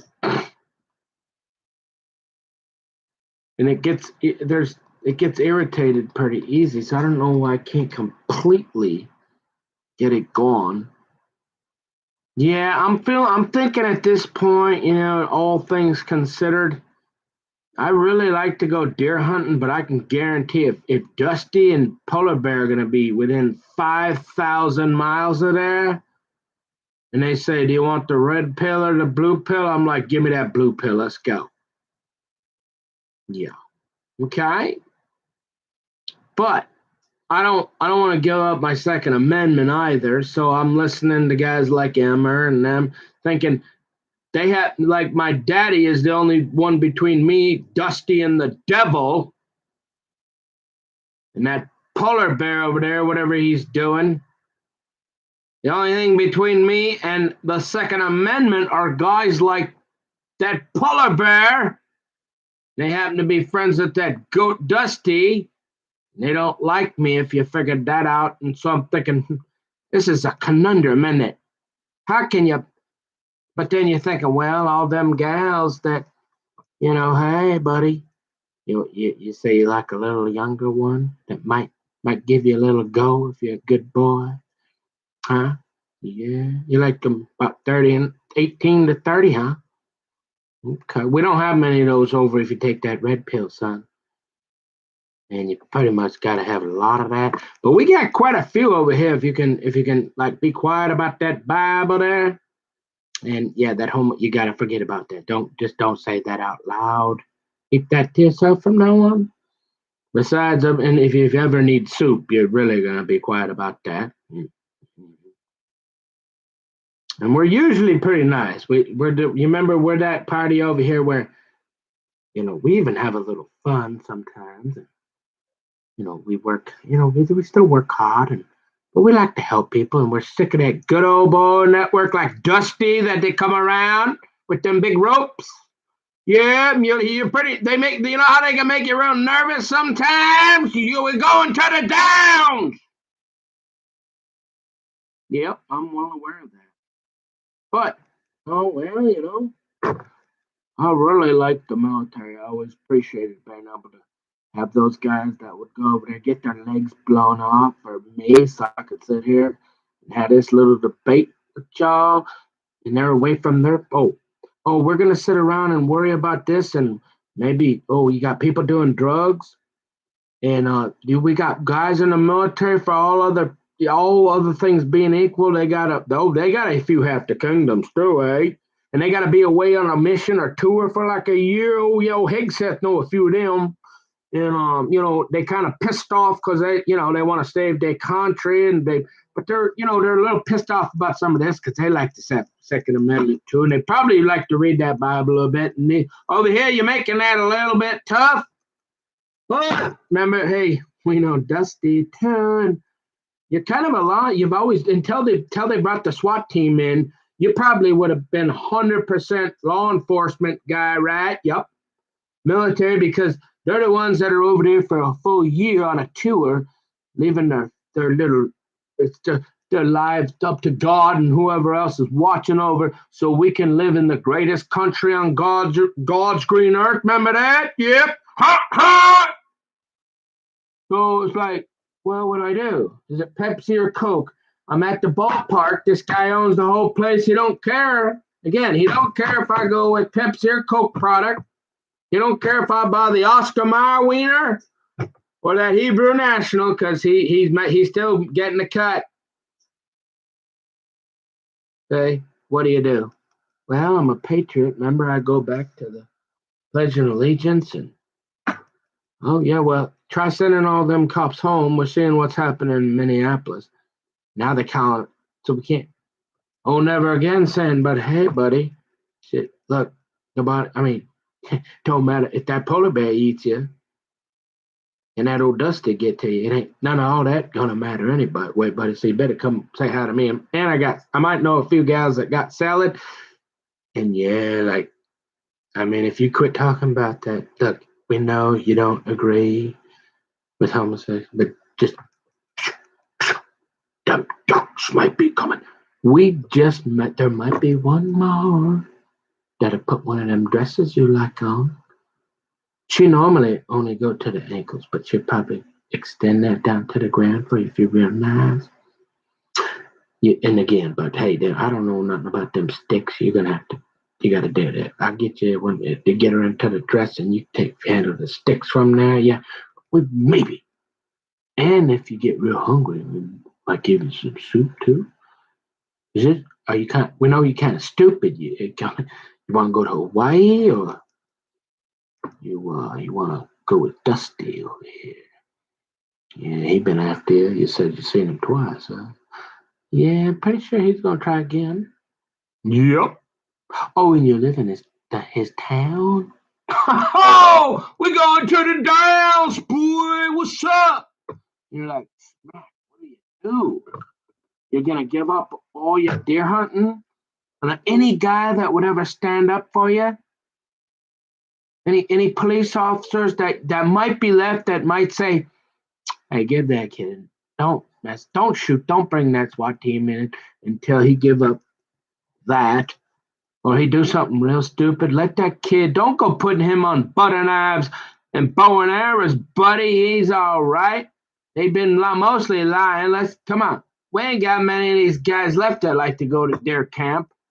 We try to keep Dusty out of there. Let that guy who want to move up there with a fishing's real good. He gonna need a little more than a bow and arrow, right? So you don't want to piss the last couple of guys that'll stand up for you there.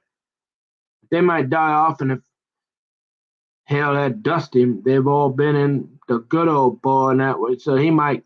Now we're back over here, right? Mm-hmm.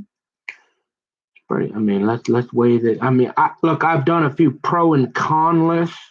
Yeah, you're over here, no question. But are you willing to give up? You know? Hmm?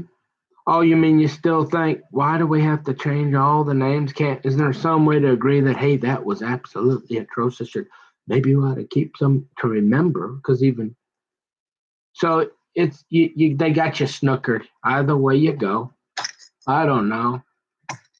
You know what I mean?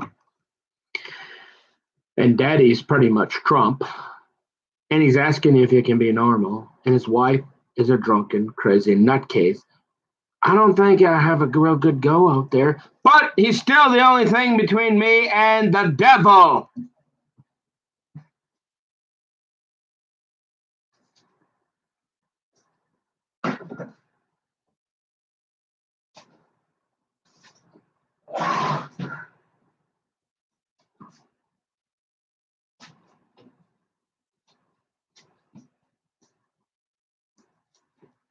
So then you say, well, maybe what happened is maybe old Big Don, he's got a little extra time on his hands. He's riding around in them vehicles he can't even get out of unless somebody lets him out, that kind of thing. You tend to have a little extra time on your hands now. And he's sitting around, he's thinking, I didn't know all that, Nick. I'm kind of a busy guy, and I like that. You remember that little white ball? I'm pretty busy with that. And you see my wife? I've had a few of them, too. I don't have a whole lot of time to figure out them details you was just talking about. So I thought, hey, maybe we'll let Dusty handle it.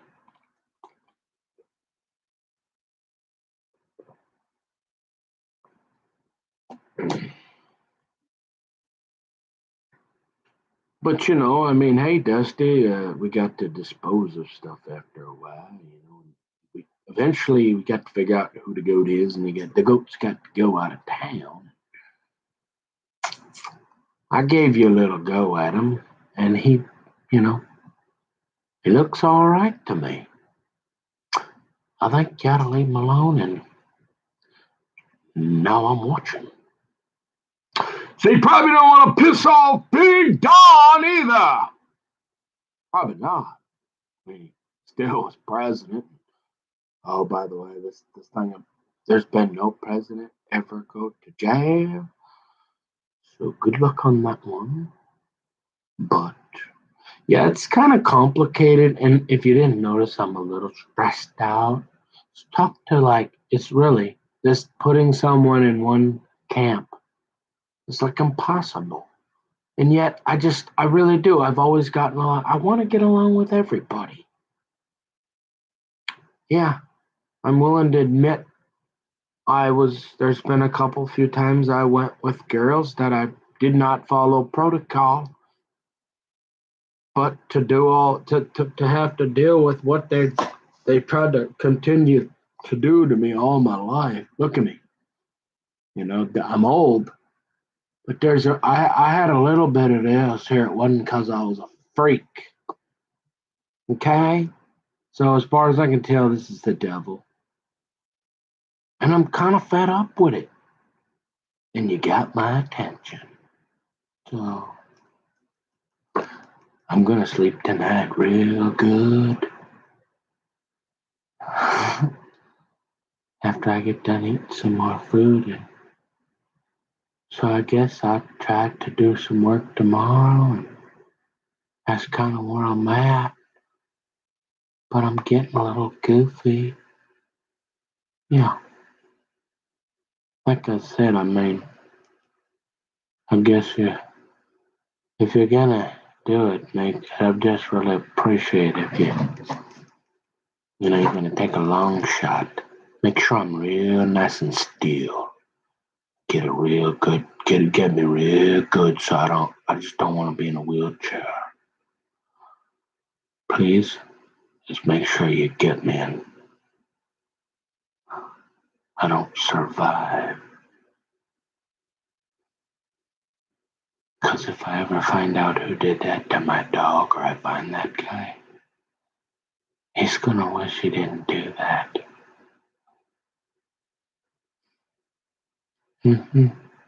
Or I'll just pray to Jesus.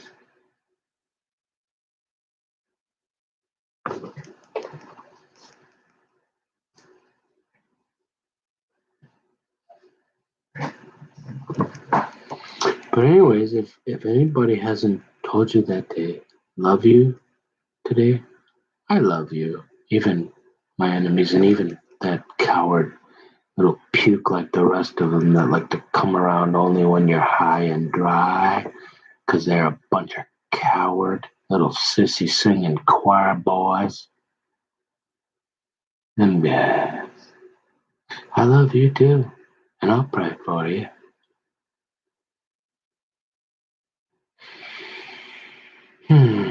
So willing hands. Breathe in, breathe out. Breathe in through the nostrils, breathe out through the mouth.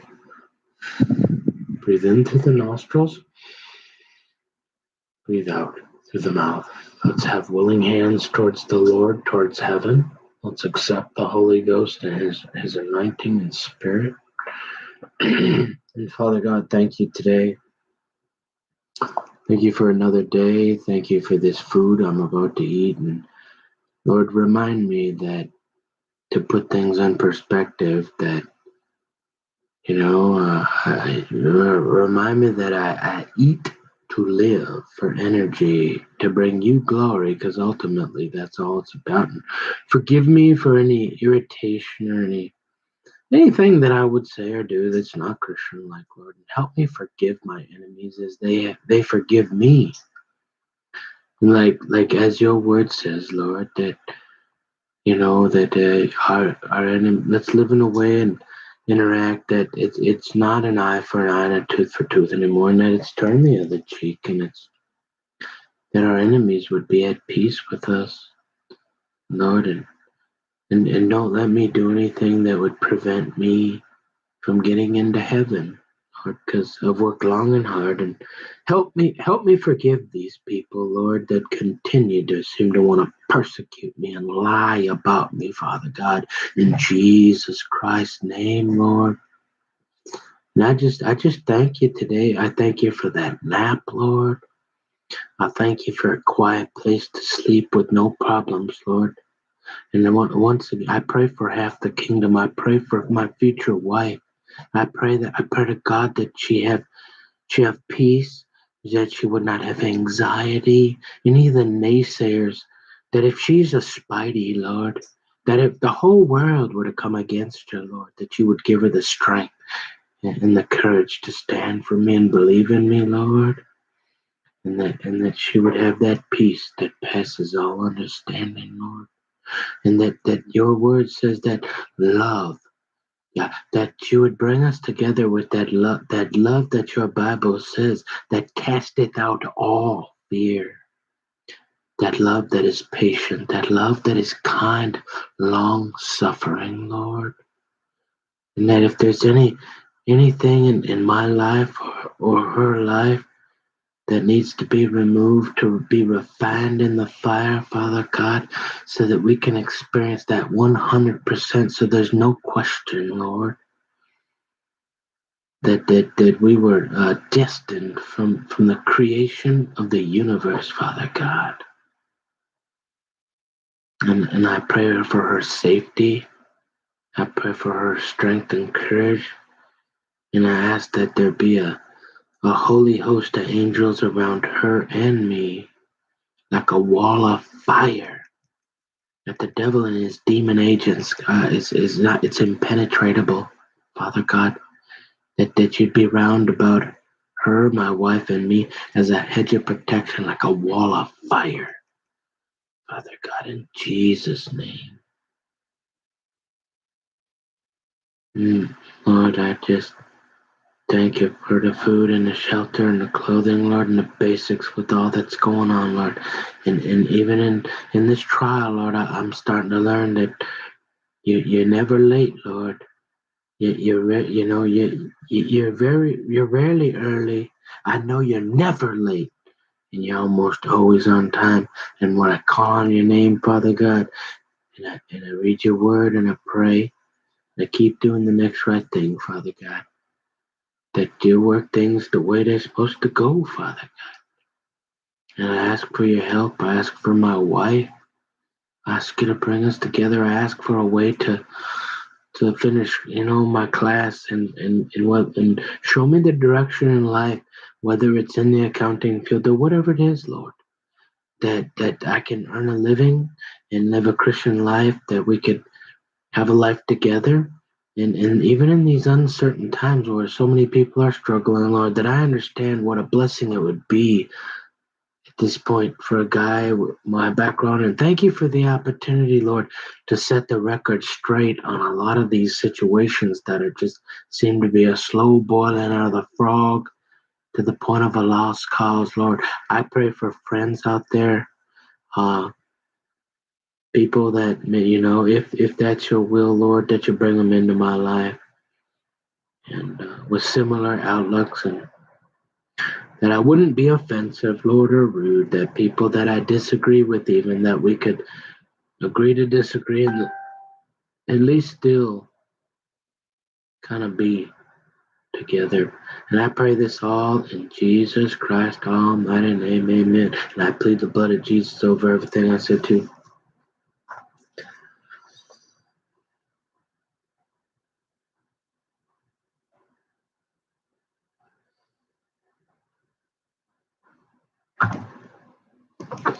So, yeah.